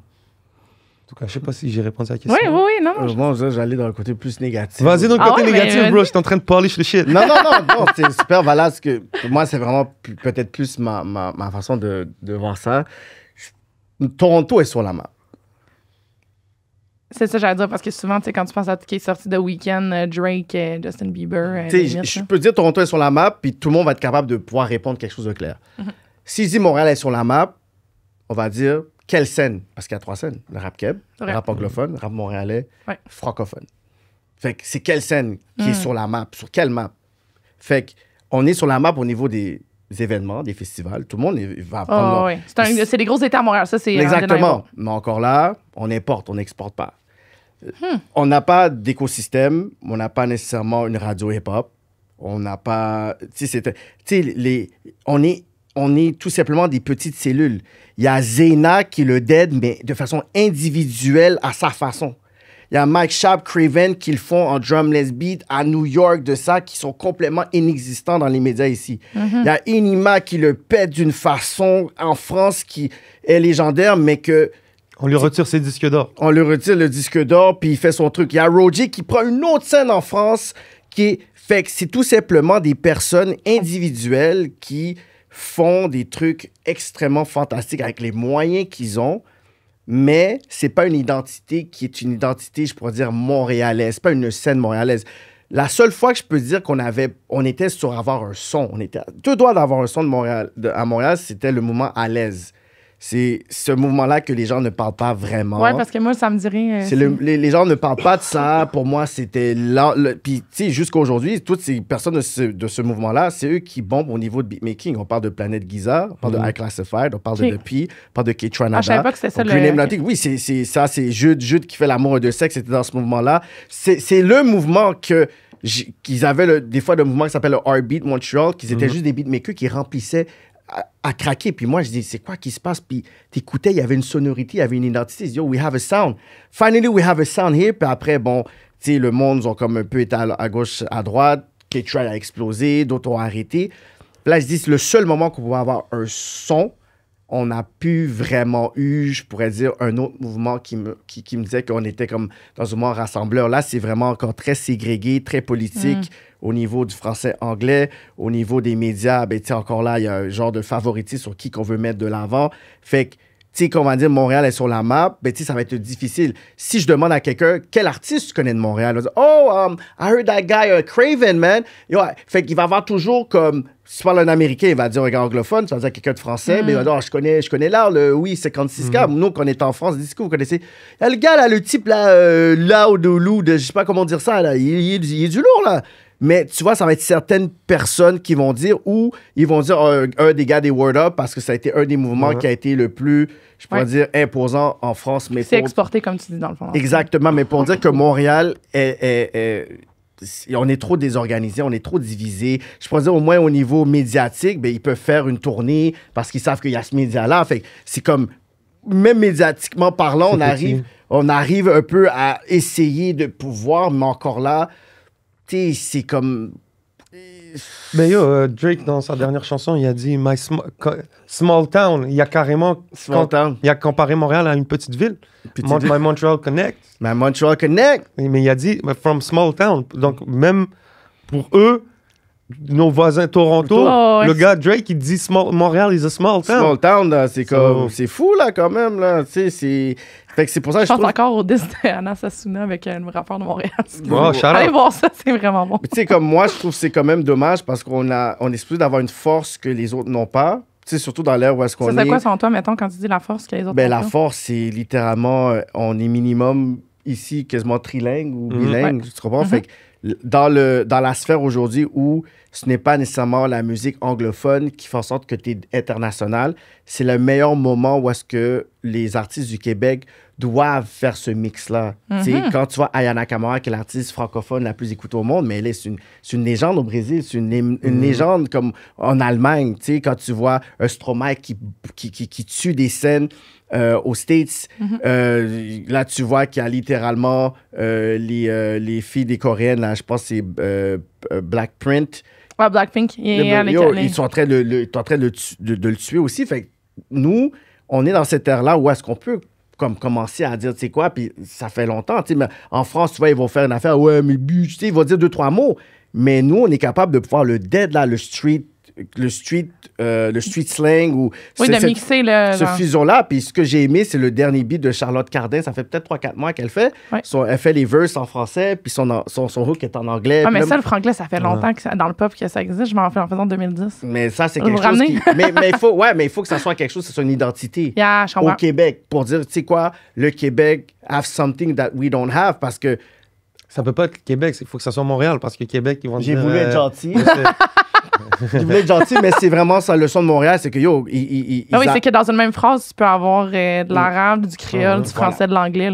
Puis tu sais, Zéna, dans ses réseaux sociaux, elle a un beat, puis elle commence en anglais, après elle chante en français, puis après elle va en arabe, puis là, on se dit, oh mon Dieu! Ben, même c'était Naika, je pense, c'est 645, là, c'est 645, qui à un moment donné, moi, je me demandais même si la fille venait pas de Montréal, parce qu'elle a plugué genre un bout créole. Après ça, même quand elle chante en français, je trouvais que ça sonnait un peu keb. J'étais comme... Fait, je trouvais ça intéressant, mais j'avoue que c'est vrai, on a tellement une force d'avoir un multiculturel, justement, qui est comme vraiment strong. Fait qu'après ça, c'est de le mettre de l'avant. C'est peut-être ça. C'est ça notre force. Le marketing doit être autour de ça, selon moi. Ben, je pense que je suis d'accord, je serais à la même place que ça. OK, mon Dieu, j'ai tellement de questions. OK. Fait que pour revenir à la question initiale, que je pense qu'on a un peu répondu, mais grosso modo, la genèse de vos médias respectifs, c'était justement pour pallier à cette espèce de manque de médias traditionnels. En fait, vous trouvez qu'il y avait une façon de traiter le sujet qui n'était pas autant détaillé et connaisseur. Qu'est-ce que vous aimeriez dire, justement, à ces dirigeants-là des médias traditionnels? Qu'est-ce que le monde ne comprenne pas des médias traditionnels par rapport à la culture avec comme Montréal? Moi, j'ai rien à leur dire. Moi, je fais ma route, ils font leur job, moi, je fais la mienne. Façon de dire, d'une certaine manière, on est peut-être complémentaires. Genre, les grands boss, d'une certaine manière, je pense pas qu'ils nous écoutent. Je pense que c'est des don't give a fuck. Après ça, il y a des gens qui travaillent pour ces plateformes-là, qui sont là, qui font partie de la culture avec nous, avec qui on jongle ou on travaille. So, je m'attends pas à ce qu'on me dise quoi faire, donc je m'attends pas à leur dire quoi faire, tu vois. Je pourrais dire que avec le côté, je pourrais dire organique, je pourrais dire culturel, ground roots qu'on fait, par défaut, c'est un combat qu'on gagne. C'est un combat démographique, générationnel, qu'avec les nouveaux, je pourrais dire, arrivants qui viennent du Maghreb ou Haïti ou de la France ou peu importe, qui vont venir là, ils vont déjà avoir des médias qui les ressemblent puis qui sont capables de pouvoir s'identifier. Donc, par défaut, nous, on devient genre un point central. Ce que tu as voulu négliger, ça existe déjà. Fait que c'est à notre avantage que tu le négliges puis tu l'ignores le plus longtemps parce que le moment que tu vas vouloir mettre la main à la pâte, nous, on va déjà être bien installés, on va déjà avoir une certaine notoriété. Ouais. Donc, il y a une conversation qui va devoir se faire. Puis à un moment donné, que t'es là, puis tu vas dire, oh, mais là, c'est ça qui est bon, parce qu'à un moment donné, c'est une question de chiffres. Ouais. Puis c'est une question de buzz. Fait qu'à un moment donné, quand l'artiste qui est comme, bon, mais tu sais, je voulais faire une tournée de médias, mais c'est qui marche, mais tu dis, mais eux, ces médias-là, ils commencent à avoir du juice, puis c'est comme les références, mais tu vois qu'il y a des emails qui sont différents parce que là, ils sont obligés de te mettre un peu dans leur réseau, qu'ils sont obligés d'avoir une conversation avec peut-être des personnes qui ne voulaient pas auparavant. Hein? Ben, regarde, excuse-moi de te couper, mais je vais te donner un exemple assez concret. Puis, comme j'ai travaillé sur le show de Tiff, on a fait venir Tiff ici, et Tiff, c'est un des plus gros artistes francophones en ce moment en France. Il a gagné le prix de Les Flammes. Il y a un gala urbain qui est fait par Pouska Pinchit. Puis il a gagné prix du concert scénique. Ça veut dire le meilleur show là, qui a été fait. Puis je m'occupais de la tournée média. Un peu. Mais finalement, il n'a pas voulu faire d'entrevue, mais Stills, j'ai contacté des médias. Sans dire, j'étais comme radio. En fait, c'était moi, puis c'était Radio-Canada. Tu sais? Mais Radio-Canada, je suis un gars d'un petit média qui oublie son chapeau de comme... Puis je vais les voir, je dis, hey, si vous voulez, je peux vous offrir une entrevue de Tiff parce que je pense que ça serait bon pour vous, Radio-Canada. Ouais. Et puis, est-ce qu'ils l'auraient fait de l'autre sens? C'est-à-dire, est-ce qu'eux viendraient vers nous pour nous dire truc? So, je pense que de bonne foi, oui. Ouais. Mais c'est ça qu'il faut comprendre qu'on travaille un peu complémentaire. Chacun comprenne le rôle de chacun. Tu sais, je suis là, je représente un média, mais d'un autre bord, j'ai un chapeau de producteur. D'un autre bord, je peux être je peux être n'importe quoi. Pour certains, je vais être juste un podcast host. Après ça, ils vont me voir en train de vider le stock d'un show. Il va dire, oh, t'es pas le gars du podcast. Je suis comme, ouais, mais tu sais, là, j'ai mon chapeau de... Le monde de la misère avec la multidisciplinarité. Multidiscipline. Donc, c'est un peu ça aussi l'univers dans lequel qu'on travaille aujourd'hui. C'est que c'est pas statique, nos postes. Comme aujourd'hui, 11MTL est ce qu'il est. Mais je sais pas, moi, dans 3 ans, où est-ce qu'on va s'emmener? Peut-être la scène maghrébine va devenir super grosse. Puis que moi... parce que ça, j'ai vu que c'est un souhait que t'as quand même de vouloir mettre plus de l'avant. Je veux dire, regarde, sans surprise, mais... On vient de faire 2 sold out dans le Club Soda pour un artiste d'origine algérienne. L'année passée, le plus gros show très sold out. Les images étaient très, très sold out. Le plus gros show des Franco extérieurs, ça a été Soul King. Il y a de quoi qui se passe. On a notre communauté qui commence à arriver beaucoup ici, beaucoup d'étudiants. Donc, il va falloir s'occuper de ces gens-là. Autant les divertir. C'est des chiffres, ça, la gang, en passant. Là. C'est des chiffres. Même moi, j'apprends à trouver ma place dans ma communauté. Ouais. Tu vois, parce que j'ai créé 11MTL, regarde, je suis dans une communauté hip-hop, j'aime ce que je fais, mais ensuite, mon identité est aussi maghrébine, donc je prends ce qu'il y a dans le hip-hop, puis qu'est-ce que je peux faire aussi avec ma côté maghrébine, tu sais, c'est un peu ce que toi tu fais avec la communauté haïtienne, mon gars, t'es là, t'es impliqué, puis même la communauté noire, en gros, tu sais, avec ton Kiki Show, tu ramènes des vraies conversations, même moi, j'ai le désir de faire ça, tu sais, il y a la communauté black à son gala de l'excellence, qui est le gala Dynastie.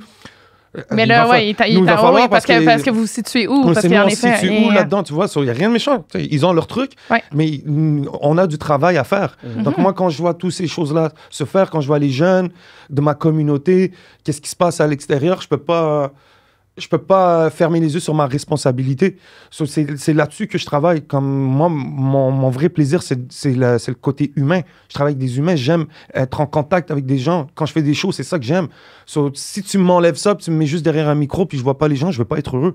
Non, mon vrai plaisir, tu peux voir les impacts aussi, genre à l'extérieur, tu vois. C'est à travers tout ça qu'on se développe. Tu sais, tantôt que tu avais parlé sur le truc de Radio-Canada, puis tu sais, l'artiste, ça me faisait penser quand j'avais fait venir Don Benjamin, celui qui avait gagné American Next Top Model, puis il était à Montréal pour le week-end, puis là, je contacte Musique Plus dans le temps. Puis tu sais, j'ai Don Benjamin qui est là, whatever, puis je reçois un message, ouais, mais tu sais, bon, de la fête de semaine va arriver, puis on le connaît pas trop. J'ai dit, OK, dommage, parce que c'est lui qui a gagné, genre, American Next Top Model, diffusé dans votre chaîne. Oh, ben c'est vrai. Ah, ben écoute, oui, écoute, ça serait super bon de le faire. Écoute, une caméra. J'ai même pas répondu, mais dis, mais non. Ça, c'est en plus par email, hein? Par email. Écoute, là, elle a mal fait sa job, la femme. Écoute, regarde, oui, on peut le faire et tout, mais je te parle de quelque chose qui est diffusé dans ta chaîne. Le gagnant de l'émission qui est comme des plus populaires sur ta chaîne, puis tu le sais pas. Fait que moi, dans ma tête, je me suis dit, ben, pourquoi je perds mon temps à essayer d'expliquer à donner de la job, à faire de la job à la place du monde là, qui sont c'est ça, comme moi, c'est mon avantage que ces médias traditionnels sont encore dans leur univers dans la laine parce que c'est plein d'opportunités. C'est ça, c'est qu'il y en a qui vont être capables de pouvoir saisir, puis tu vois que ça arrive déjà parce qu'il y a des personnes qui sont notre âge maintenant, ils ont des gros postes, ils ont leur propre business, fait que tu es capable de créer un autre écosystème, mais c'est avantageux que il y a certaines personnes qui comprennent pas encore pour que nous, on est capable de bien s'organiser. Mais ce que je vois, c'est... Moi, by the way, je ne comprends pas parce que juste dans les chiffres, ça, je vous dis, tu regardes les chiffres, maintenant que tu es businessman, woman, je comprends pas comment le monde dorme sur les chiffres. Ben, c'est ça d'identifier. Il y a les chiffres, mais d'identifier avec le brand. Est-ce que je suis capable de pouvoir placer où je me vois dans la conversation? Tu sais, des fois, il y en a qui vont être capables de le faire, puis il y en a d'autres, c'est comme, ouais, mais c'est intéressant, mais tu sais, je me vois pas. Je me vois pas sur un Africain, je me vois pas sur un Maghrébin, je me vois pas sur un Arabe, je me vois pas sur... Tu sais, je le vois, c'est intéressant, mais tu sais, c'est comme, non, tu sais, on va aller... ouais, on aura le féminin, c'est mieux, là. Tu sais, c'est comme, ils vont aller prendre d'autres chiffres que des chiffres quand même, parce qu'on parle de chiffres. Les chiffres sont là. Ben, c'est ça. Où ils ont un nombre de followers, mais c'est peut-être pas quelque chose qui... Mais tu sais, c'est pas juste une question de chiffres, parce que big shout-out aux Franco, ils m'ont contacté pour qu'on soit partenaire média cette année. Ouais, c'est cool, ça, bravo. Mais ça n'a rien à voir avec... Shout-out à Camille, ça. Shout-out à Camille, mais je pense, humblement, que c'est pas elle. Elle a rien à voir avec ça. Mais shout-out à Camille et l'équipe de c'est Camille qui commence à checker tout le monde de la communauté pour rentrer. C'est une dame qui travaille chez le branding, carrément chez Spectra. Tu sais, ils m'ont jamais parlé de chiffres. Et jamais venu me dire, tu sais, on te prend parce que tu es comme si tu fais des gros chiffres. Mais ils ont compris, parce que ça fait 2 ans que je demande mes accréditations, que je suis là, que je push. Puis eux, la fille qui fait ça est vraiment smart, elle a compris. Parce que elle a vu, l'année passée, c'était les Soul Kings. Il y a une communauté maghrébine qui commence à venir. Là, ils ont des shows qui sont aussi très rap. Et aussi un peu maghrébin. Ils essayent de comprendre, puis ils m'ont contacté. Mais, tu sais, elle, je pense qu'elle comprend un peu la communauté hip-hop. Mais, par exemple, ils ont des gens au marketing qui sont un peu plus âgés, qui comprennent rien au rap. Tu vois, la dame, puis elle va te le dire humblement. Elle dit, moi, gros, tu sais, par exemple, c'est les Franco. Il y a tellement de styles musicaux qui fonctionnent. Donc, eux, ils vont pas venir regarder exactement l'hip-hop et essayer de comprendre. Ils ont les yeux posés sur autre chose. Mais... eux, dans leur équipe, sont assez smart, ils se sont dit, regarde, il y a le hip-hop, il y a quelque chose qui se passe, on va aller travailler avec des médias spécialisés. Ben oui. Puis regarde, je pense que... Ben en 2024, comprendre ça, il faut vraiment que tu sois en retard parce que le hip-hop le hip-hop est pop. Comme, le hip-hop est devenu pop, là, le moment où il y a eu le crossover entre les rappeurs et les affaires pop. Quand il y a eu des Katy Perry avec Juicy J, il y a eu Justin Timberlake et tout ça, tu sais. Ça fait que déjà, tu vois, il y a... Tu sais, les rappeurs sur YouTube, là, cette année, ils avaient 30 millions de views. Maximum. Quand tu vois qu'ils ont commencé à faire des featuring avec les personnes du pop culture, l'artiste ensuite tout seul était capable d'avoir un 85 millions, 75 millions parce que la fille là, de Milwaukee là, qui voit Juicy J, Katy Perry, elle voit un autre Juicy J, elle aime ici, j'ai aimé. Puis là, après, ils sont capables d'avoir ces personnes-là. Mais là, on parle de vraiment, il y a comme quasiment 20 ans, là, ça fait 15 ans, là, ces trucs-là, les Pussycat Dolls avec Snoop Dogg. Tu sais, c'est des crossovers comme ça, que c'est comme dead.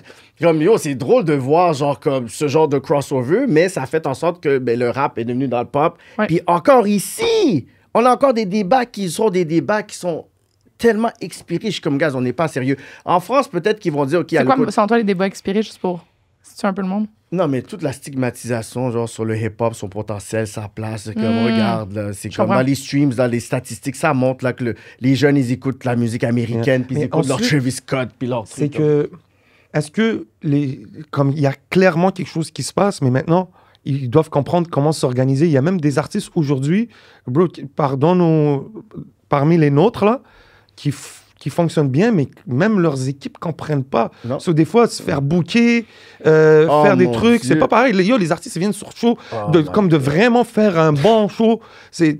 Beaucoup veulent faire les Franco, mais ils veulent une grosse scène, mais une fois qu'ils viennent sur scène, ils sont pas prêts. Ils sont pas prêts du puis tout. Des fois, tu te casses la figure, là. T'es comme, OK, je vais faire les Franco. Là, on te donne une scène déjà. Là, tu nous as fait honte, là. C'est ça, c'est ça. Ils sont là. Tu rappes sur tes playbacks, t'as 50 personnes sur ton stage, t'as des petites erreurs que même nous, on a commis. Il n'y a pas de souci. Mais il faut que tu fasses des de moi. Non, mais c'est ça. Mais aujourd'hui, on apprend les équipes apprennent à fonctionner. Puis c'est pour ça, je pense que il y a des festivals, puis ça commence à débloquer parce qu'il y a des équipes derrière. On commence.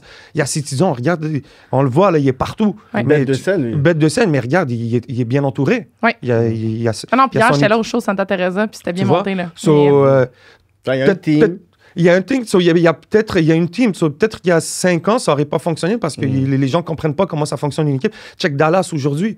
Dallas, il est en train d'apprendre, il est en train de devenir un grand manager parce qu'il se retrouve avec des responsabilités, parce qu'on le met devant ça. Il n'y a pas le choix d'un peu d'être. Il prend les pressures, puis c'est la pressure qui nous rend meilleurs. Donc, c'est un peu ça. Tout ce que nous, on se rend compte, c'est qu'on est en train de montrer autant à l'industrie qu'à notre game.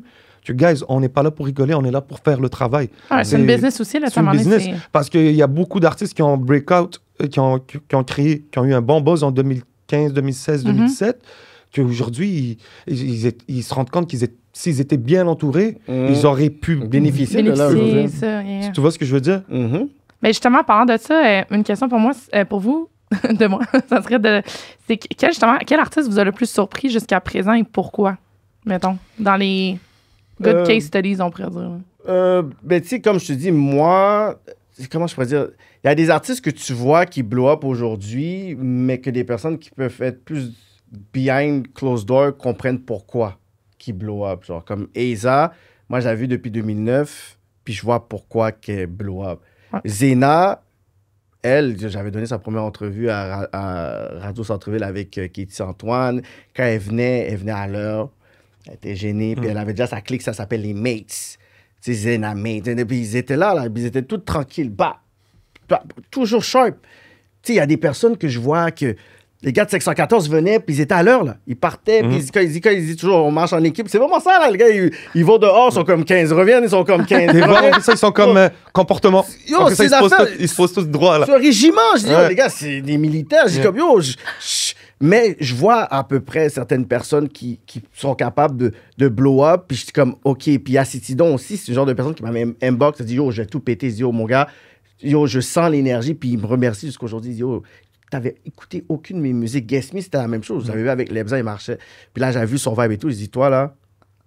Puis, tu sais, il y a des personnes, je fais juste sentir. Il y en a d'autres que je suis comme, dans ces 2-3 ans, ça n'a pas marché. Ah ouais, comme, je dis, check, 2-3 ans, parce que des fois, c'est plus une question de musique. C'est une question d'éthique de travail, si je comprends bien, de discipline en arrière. Une éthique de travail, mais c'est aussi, à un moment donné, ils n'ont pas de directeur artistique. Tu as des beatmakers, tu as des producers, tu as des directeurs artistiques. Le directeur artistique va rentrer dans le studio, puis va dire, OK, tu sais quoi, là, il va falloir que tu puisses changer. Puis dire comme, tu sais, l'erreur que tu as faite tantôt, ça peut être bon là-dedans. Puis je pense que, tu sais, il va littéralement... Une vision d'ensemble. Oui, nous, des fois, on écrit nos affaires, puis on a des producteurs, mais des fois, on veut être avec un autre genre d'exécutif producteur qui a travaillé avec des gros beats pour VG Dreams, puis pour Aya Nakamura. Tu sais, donne-nous un peu une autre sauce, puis OK, ça nous permet, mais je sens qu'ici, les gens, ils stagnent. Tu sais, il faut qu'ils osent aller voir non seulement des beatmakers ici, mais des producteurs qui ont vraiment comme... je pourrais dire, montrer qu'ils sont d'un autre niveau, là, qu'on parle comme de Banks and Ranks. Il faut que tu sors le bread. Mais les gars, ils ont montré que les gars sont dans les grandes ligues, là. Va t'asseoir avec Benny Adam pour voir si ça va pas sortir avec un... Assis-toi. Moi, j'ai toujours dit, le monde qui vont réaliser que Benny Adam, c'est genre leur mini Timberland ici, les gars vont aller loin. Big shout-out à Hypno aussi. Hypnotic Beats, qui en ce moment travaille aussi avec les jeunes Malco et Halo chez Cult Nation. Puis, tu sais, Hypno, il est derrière des grosses prods, là, autant en Europe qu'aux States qu'ici. So, tu le vois que ils sont en train de chapeauter je pense qu'il y a A&R and management. So, c'est cool de voir des gars comme ça avec de l'expérience chapeauter des jeunes. Parce que ça travaille des DA, ça travaille des univers. Puis c'est ça, je pense, qui va aider beaucoup la prochaine génération. Pour répondre à ta question, vite fait, un artiste qui m'a impressionné depuis, moi, je te dirais Shreeze. OK. Moi, j'aime beaucoup. Je trouve que le parcours de Shreeze depuis 2015... puis d'où est-ce qu'il est aujourd'hui, je trouve que c'est un beau parcours pour un jeune Montréalais, Lavallois et tout. Puis à son jeune âge, parce que tu sais, je suis pas jeune, moi, mais je suis jeune pour moi, puis de le voir un peu dans son mode gaming, de le voir un peu faire ses shows, de le voir aller en Europe et de voir un peu l'humain qui devient. Et devenir le leader aussi, le leader, c'est ça. De Canicule un peu, parce qu'au début, je voyais que c'était comme Tizo, puis avec Shreeze, puis Soft, là, tu vois, c'est vraiment comme... Tu sais, quand il a fait l'album Je suis Canicule, c'est un statement pour moi. Tu sais quoi, peu importe de tout ce qui se passe, moi, j'ai décidé de dire Je suis Canicule, je prends le mouvement comme Captain America, puis je vais le porter, puis c'est un peu ça. Il a littéralement sauvé le mouvement. Il n'est pas obligé de le faire. Ben, tu sais, c'est rien mention, mais il n'est pas obligé de le faire, là. Il aurait pu juste focus là-dessus, mais le fait qu'il a fait son travail, il a pris Canicule, il a réussi à faire le John Venture avec 7e ciel, fait en sorte que tous les gars mangent. Avec l'album, là, t'as pas vu, même quand t'écoutes l'album, les buzz à Shreeze, là, c'est souvent des fillers. Il veut pas prendre la vedette là-dedans. C'est comme des fillers, mais tu vois, Ice, qu'elle arrive, Ice, c'est ça le grimo part. Mais quand tu vois ces Shreeze, c'est comme, tu sais quoi, je vais avoir mon read bars là, puis je me là-dedans parce que t'écoutes les autres albums qu'il a fait, il y a Berserk, là. Là, il a juste fait son petite affaire, whatever. Fait que je vois le côté, quand tu dis le côté leadership de Shreeze, c'est une belle évolution, là. Très cool. Je vais un peu changer d'angle. Puis je reviens à vous, en fait. De ce que je comprends, en fait, un peu grosso modo, bon, vous êtes beaucoup des générateurs de projets, d'idées, idéologies. Ma perception de l'extérieur, c'est que vous êtes un peu des loups solitaires qu'on appelle des lone wolves.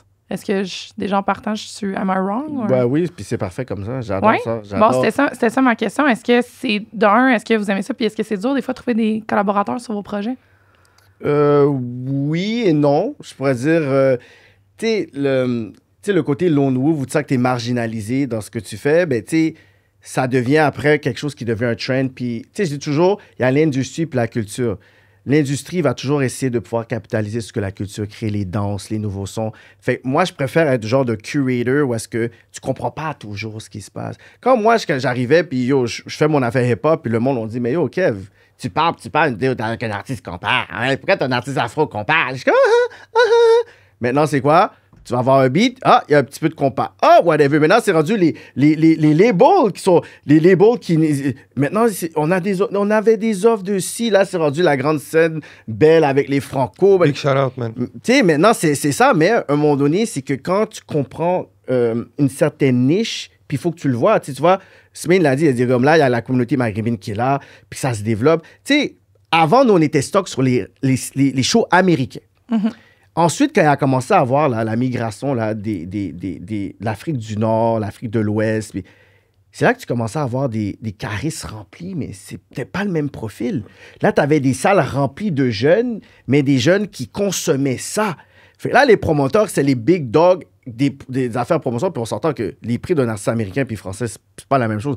Il y en a à certains niveaux que c'est comparable, mais à l'époque, c'était comme tu pouvais avoir un artiste qui remplissait 2000 places, puis l'artiste était 8 000, 10 000, 11 000, puis c'était des peanuts. Fait que quand toi, tu es capable de voir un peu le côté démographique qui se développe, parce que quand tu veux faire genre comme ton social study ou une étude de marché, mais c'est un peu genre comme, regarde un peu la tendance qui arrive, puis là, lui, il a compris, pour dire, yo, là, il y a ce marché qui est là, qui est ma communauté, il faut que je m'installe, parce qu'à un moment donné, quand elle va bien se développer, mais il y a comme une grosse personne qui va dire, OK, ben là, c'est à moi, comme maintenant, tu sais, Live Nation, ils ont l'afro. Je suis comme, gars, vous êtes imbéciles. Comme l'afro, elle bine pas. Pourquoi vous n'êtes pas organisé pour essayer d'avoir une exclusivité avec certains artistes? Parce que ça va arriver, puis je l'ai dit, ça va arriver avec le compas aussi.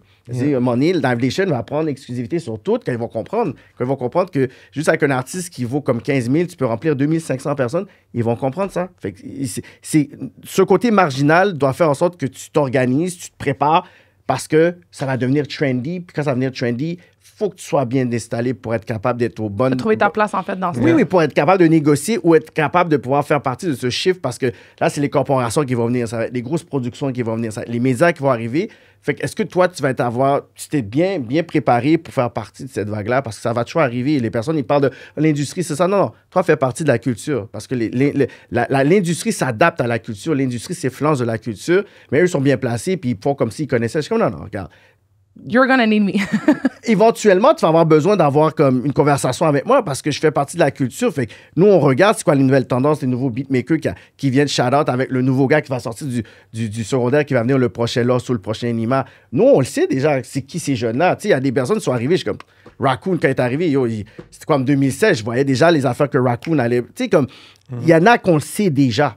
Tu comprends? Puis eux, ils vont juste le pick-up quand il va déjà être trop tard. Puis c'est un peu le rôle qu'on a. Tu sais, un gars comme moi, puis Smain, aux States, là, on aurait déjà des millions, là. Comme, on aurait déjà, genre, un poste à Apple, comme Ebro, on serait déjà un A&R à Universal. On serait déjà là, c'est vraiment, genre... On travaille for free. On travaille for the culture, bro. Ils écoutent dans le secret, ils vont regarder comme les éléments, puis après, ils vont contacter l'artiste pour faire une affaire. Nous, on n'a même pas d'autres pourcentages là-dedans. Fait que, tu sais, c'est comme si... Il y a du monde qui voit notre travail, mais ils vont juste passer par-dessus. As-tu quelque chose à rajouter? The End, le 22 juin, sur la scène Belle à 19h. Il a oublié de le dire. Le shameless plug, c'est ça. Ben, c'est ça, le 22 juin. C'est vrai, ouais, bro. Le 22 juin, la grande scène Belle. Puis, tu sais, qu'on parlait d'être prêt. Mais, tu sais, ça, c'est quelque chose que nous, on se dit, c'est comme un challenge pour nous parce que c'est littéralement de montrer la culture, montrer la musique haïtienne au monde. Mais tu sais, de aussi réaliser que quand tu parles à Montréal, mais tu sais, t'as un wesh, puis ça qu'a fait, puis c'est comme genre le côté genre multiculturel, tu sais, de la ville. Fait que là, on veut le montrer même aux touristes qui viennent ici pour dire, oh, j'ai écouté un groupe compas, qu'ils étaient lourds là.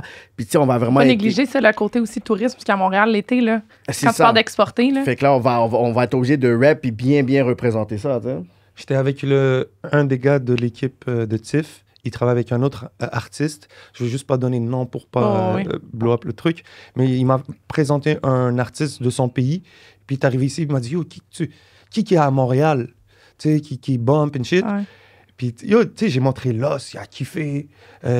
Inima, c'est un peu obvious. Puis tu sais, c'est qui j'ai montré? Puis j'ai montré Planète Giza. J'ai montré Planète Giza. Puis yo, il a kiffé direct. Ouais. Il m'a dit, yo, je veux connecter avec eux. Mm-hmm. Tu vois, puis tu sais, des fois, tu vois, Planète Giza, c'est un groupe qui fonctionne super bien. Puis on parle pas d'eux comme ça, man. Puis tu vois, genre, les gens, ils viennent ici, tu leur fais. Tu sais, t'as beaucoup de gens, là, comme ici. Tu sais, je veux pas throw shade sur ma ville, mais j'ai l'impression, c'est que beaucoup de gens qui sont dans l'industrie, dans le rap même, ils connaissent pas bien le rap. Ils connaissent pas bien l'hip-hop, puis ils connaissent pas bien la musique. Non, ils savent pas. Ils savent pas, c'est pas des vrais amateurs de musique. T'sais, alors que tu as des gars qui sont dans le rock. Big shout-out à mon boy Pete qui est avec moi sur 11MTL, mais c'est un gros kiffeur de rock, métal. Et puis quand il écoute le rap, il est capable de comprendre le truc. Personnellement, je suis musicienne, puis je pense que si tu es vraiment tu tripes musique, tu vas toujours comprendre pourquoi il y a de la valeur. Moi, j'ai toujours dit, quand j'ai commencé vraiment à m'intéresser à la culture hip-hop, j'ai écouté beaucoup de rap battle, tout ça, parce que tu sais, Raccoon t'aime nos podcasts, puis tout. Là, c'était de voir la plus-value de quand tu travailles les textes, les sens. Moi, je trouvais que c'était quelque chose que je pouvais implémenter à mon pop. Fait que je pense que quand tu es moindrement musicien, tu vois un peu les avantages.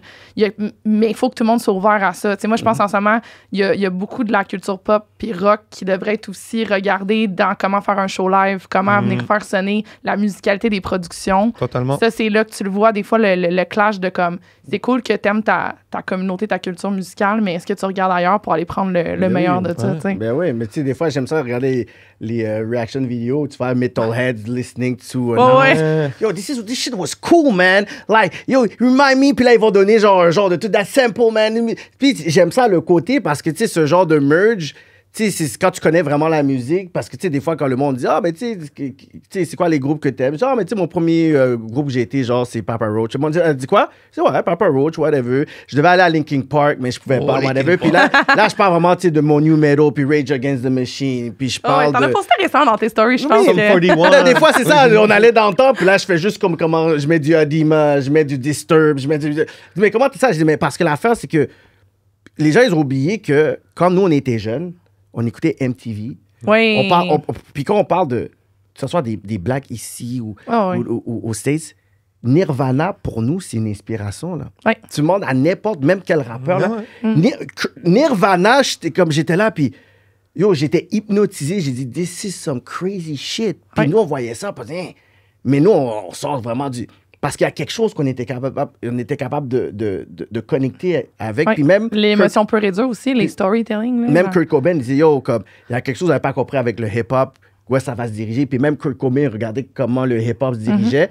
Fait que, tu sais, avec ce côté marginal de style, genre comme, tu sais, le monde skateboard, puis le breakdancing. Tu sais, déjà, à l'époque de Tony Hawk, là, on était comme, on se rencontrait déjà, là, les skateurs, puis les yo, on était comme, yo, what's up? C'était vraiment ça. On était même ensemble dans les classes d'école, même. On se clashait. Les chandails bleu poudre, man. C'était l'époque. Man, tu sais. C'est bien dit, man. Fait que, tu sais, il y a le côté où, tu sais, il y a des gens qui ne connaissent pas la musique, qui parlent de la musique, mais qui veulent pas nécessairement inviter ceux qui connaissent vraiment la musique pour pas qu'ils soient vraiment embarrassés, tu sais. Non, c'est ça. L'heure et demie a vraiment passé vite. Fait que j'ai comme quelques questions, mais je vous réinvite déjà pour un part 2, s'il vous plaît, d'ici quelques temps, parce que c'est trop intéressant. OK, j'ai en fait 2 dernières questions. Une première, ça serait niveau solution, comme dans le fond, où est-ce que vous voyez en fait la culture évoluer dans les prochaines années, un peu vos prédictions, vous saviez à faire, tu sais, justement, tu dis le compas va prendre la place ou non. Bon, ça serait quoi un peu vos prédictions, là, comme si on était en campagne électorale, là? Ben, on va être encore en retard dans les trends, on va être encore en retard, on va être encore des consommateurs quand ça va être trop tard. Okay. On va être encore des personnes qui vont essayer de chercher la gloire ailleurs au lieu de pouvoir créer genre le Canadian Music Industry. Tu comprends? Moi, je le bâtis comme ça, même si le Canada puis le Québec, c'est très différent. Mais il faut quand même qu'il y ait une certaine... synergie. Parce qu'au Québec, bon, on va dire Montréal, Spin va dire, yo, dis Montréal. Mais le Montréal, c'est comme le côté multiculturel bilingue. Fait qu'il faut comprendre qu'il y a des tracks, puis il y a des trucs qu'on peut faire avec des artistes de Toronto, des artistes de Vancouver. Comme on est capable de dire, tu sais quoi, un artiste en France peut blow up en France, un artiste au UK peut blow up au UK. Des artistes, c'est oui, en Europe, on n'a pas de barrière. Là. C'est l'Europe. Là, tu sais, puis il y a toutes ces similitudes qui sont capables de pouvoir aussi bénéficier d'un artiste en Espagne. Ça. Tandis qu'au Canada, on a quand même quelque chose qu'on peut développer avec Toronto. C'est que on n'a pas décidé de juste dire, you know what, on a cette fierté-là, puis on va l'amener parce que le monde qui sont talentueux ici, on est super talentueux. C'est juste qu'on n'est pas capable d'avoir l'humilité, d'avoir la patience, de dire, OK, we need to build something. Puis peut-être, c'est pas nous qui va pouvoir avoir le bénéfice de ça. Ça va être nos jeunes, ça va être mon fils, ça va être ma fille, ça va être mon neveu, ma nièce. Puis qu'on veut pas, nous, on dit, c'est quoi, on veut s'exiler. C'est bon, s'exiler, mais ensuite, tu t'établis rien. Puis je veux donner un shout-out à ceux qui sont partis ici parce que comme la ville était trop petite pour eux, c'est correct. Mais c'est pas tout le monde qui peut juste s'exiler parce qu'à partir de là, ben, quand tu t'exiles, mais c'est comme d'autres personnes qui vont essayer de pouvoir contrôler ce qui se passe, alors qu'ici, on peut développer, je pense, notre écosystème, tu sais. J'ai rien rajouté de plus, sincèrement, facts. Moi, je pense que je vais être un peu plus positif, disons. Ben non, je comprends. Toi, en fait, c'est en train de dire we can make it si on réalise juste le potentiel de l'écosystème canadien. Parce que moi, je vais juste regarder la tendance qu'on a puis un peu notre comportement. Puis on est en retard sur tout. Comme on est en retard sur le côté street slang, qui était le street rap que CDX faisait back then. Puis là, qu'on voit un artiste en France, on se fait « Oh putain! » Non, on le faisait déjà. Ils étaient puristes. Ils sont encore puristes. Mais là, ils ont dumb down un peu avec le côté américanisé qui vient genre juste avec le flow. Mais ça, j'ai dit, mais on avait déjà ce truc-là. On n'a pas réussi à l'exporter. Au niveau média, on n'est pas capable de structurer. Comme il y a plein de choses que, comme les labels, encore les décisions qu'ils font, comme de miser sur qui. Eux, ils vont miser sur... les labels, maintenant, ne font plus de développement d'artistes. Ils veulent avoir quelqu'un qui est déjà en train de buzzer. Parce qu'ils ont pas ce temps-là de faire tout ça. Fait que, yo, t'as des shifts et ça, on peut mettre un bread, on va monter là-dedans. Mais il faut quand même qu'il y ait des labels qui sont capables de dire, tu sais quoi, c'est où nous on se positionne là-dessus. Genre, c'est comment on est capable de pouvoir... Parce que, tu sais, ils sont assis avec, tu sais, des ladisques et des trucs comme ça. Fait que, tu sais, vous avez quand même une bonne influence sur, tu sais, le poids de ce qui se passe ici. Fait que moi, des fois, quand je regarde, je suis comme, mais non, tu sais, tu vas tout simplement prendre ceux qui ont des chiffres, mais il y a des trucs qui se développent, tu sais. L'encadrement de la scène R&B puis soul. Tandis que le trap soul, c'est pop. Oui, c'est dans le grand spectre du pop, là. C'est César, puis toutes les Chloé, puis les Coco Jones, Victoria Monet, ils bombent. Tandis que ici, quel label va prendre un risque sur un artiste R&B? Il en a peur. Le seul artiste R&B qui a eu sa chance, c'est à cause qu'il venait de la même région que le owner, c'est Zach Zoya. Et même là, ben, il est plus market dans le Canada anglais parce qu'il y a un genre de cross-deal avec Universal Canada.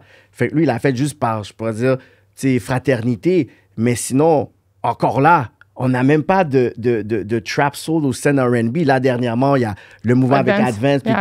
En 2024. Mais là, ils ont annoncé une scène, un show R&B avec Corneille. Oui, parce que Corneille est dans Advance. Ouais, c'est encore la même chose.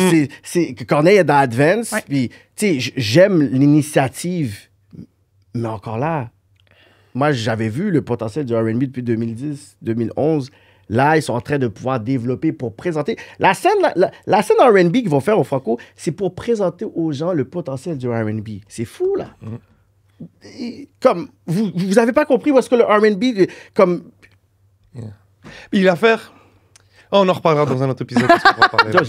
Moi, j'ai pas cette patience-là de pouvoir expliquer à des gens qui sont dans le milieu des trucs obvious que le trap soul... c'est en ce moment... Mais moi, je pense que ça va venir, bro. Je pense que c'est là que je te dis où est-ce que je suis un peu plus positif. C'est que j'espère que dans le futur, il va y avoir des jeunes qui sont encore plus motivés que toi puis moi, puis qui vont aller dans les institutions, qui vont prendre des postes, qui vont inclure la culture, parce que nous, on n'a pas pu le faire, parce qu'on a appris sur le terrain, puis peut-être qu'on n'a pas les trucs. Mais là, je pense qu'il y a des jeunes qui vont aller à l'école, qui vont apprendre, ou juste faire leur expérience par eux-mêmes. Puis très jeunes, ils vont commencer à briser des barrières. Big shout-out à Raed. Raed, il est rendu à TV5, il fait des trucs à la télé, puis il fait des moves, c'est pas 100% hip-hop, mais c'est un gars de notre culture, c'est un gars qui fait du rap, puis qu'aujourd'hui, il donne une belle vision. Mais c'est sûr que chaque move qu'il fait, il y a toujours la culture dans le back of his mind. Mais lui, il est là en train de péter des barrières.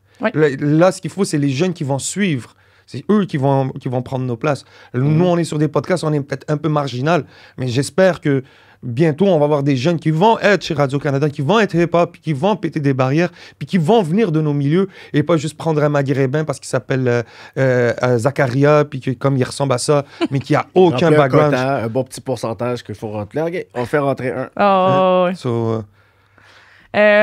Shout-out à Nof de Hit Story, qui est le premier black person à travailler chez... la disque. Oui. Depuis tout ce temps-là, c'est la première personne noire à travailler chez la disque. C'est fou, man. C'est malade, ça. C'est quasiment triste. C'est quasiment triste, bro.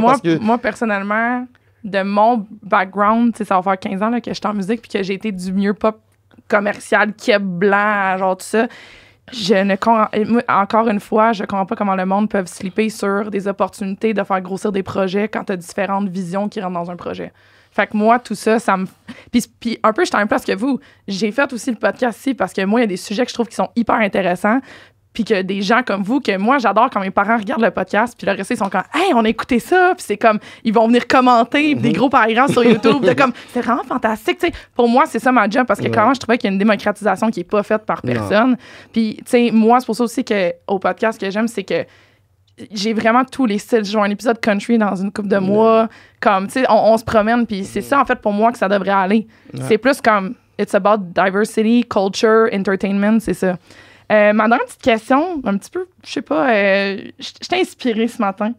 Si vous deviez créer une nouvelle tradition pour l'industrie du divertissement, ça serait quoi et pourquoi? Une tradition. Yeah. C'est un peu une question large. C'est un peu comment votre interprétation. Quand tu veux dire tradition, ça serait quoi, par exemple? Ça serait quoi une tradition pour toi? Je sais pas. Exemple, les after-parties qui viennent après des shows, ça pourrait être considéré comme une tradition dans le milieu du divertissement. Moi, je vais continuer à push le travail de mon co-invité avec moi aujourd'hui, mais je pense qu'un événement comme il a fait Harlem of the North, des trucs comme ça devraient être pris en charge. Oh, wow, il y a Block Party qui arrive pour la culture. Ça, c'est dans le Burgs. Ça, j'avais fait l'année passée, c'était le 50e. Je voulais juste souligner ça parce qu'encore là, je me suis dit, les gros joueurs vont pas... C'est pas important pour eux. T'sais. Pour eux, c'est un métro, voir si Playboy Cardi va cross the border or not. Tandis que je dis, ouais, mais guys, comme toutes les grandes villes célèbrent le 50e anniversaire. Uh-huh. Le monde a commencé à embarquer là-dedans trop tard quand il était déjà l'été où est-ce qu'il y avait des affaires. Moi, j'avais tout le spotlight médiatique là-dessus parce que je suis comme I'm from the culture. C'est important de le souligner, mais quand c'était tellement devenu omniprésent que là, les médias ici ont voulu. Fait que là, comme il n'y en a pas plein, il y a celui-là. Fait que moi, j'ai eu le limelight. Fait que là, le monde va essayer de... Là, tu vois, comme ils ont comme, soirée, nana. Puis là, ils disent, dans le cadre, là, je suis comme, OK, t'as juste rajouté, genre, ça comme il y a comme 2 semaines, là, pour dire que tu fais partie de la célébration du 50e. Puis avec le succès de l'event, il y a des personnes qui ont dit, pourquoi tu fais juste pas le refaire, man? Comme dans le Burg, c'est comme le quartier où est-ce que le monde... La culture black and shit a vraiment commencé, le jazz et tout. Je pense que ça... Puis ça serait bon d'amener des petits trucs dans l'Ouest, man. Je pense que c'est le fun. Tout est dans le centre-ville, puis qui est soit dans l'East, mais dans l'Ouest, il n'y a pas vraiment d'activité où est-ce que tu peux avoir un peu cette lumière-là. Fait que, moi, c'est un peu mon but d'amener aussi des artistes de différents coins dans l'Ouest pour célébrer aussi la culture urbaine. Hein. Ça devrait être une tradition. J'adore, c'est une bonne réponse. Écoutez, les gars, merci tellement pour l'heure et demie. J'adore, je trouve que vous êtes des avant-gardistes. Merci tant de tout ce que vous faites pour la culture. Je trouve que vous êtes... j'ai du fun à voir aller. Fait que merci d'être venu me jaser aujourd'hui. Merci à toi. On a Smaël de 11 Montréal et Kéké de Rap Politique. Ici, mes words, vous étiez à Opinion Impopulaire. Et je vous invite pour une prochaine épisode dans un mois, une semaine, on verra. Mais je vous dis merci beaucoup, puis à la prochaine.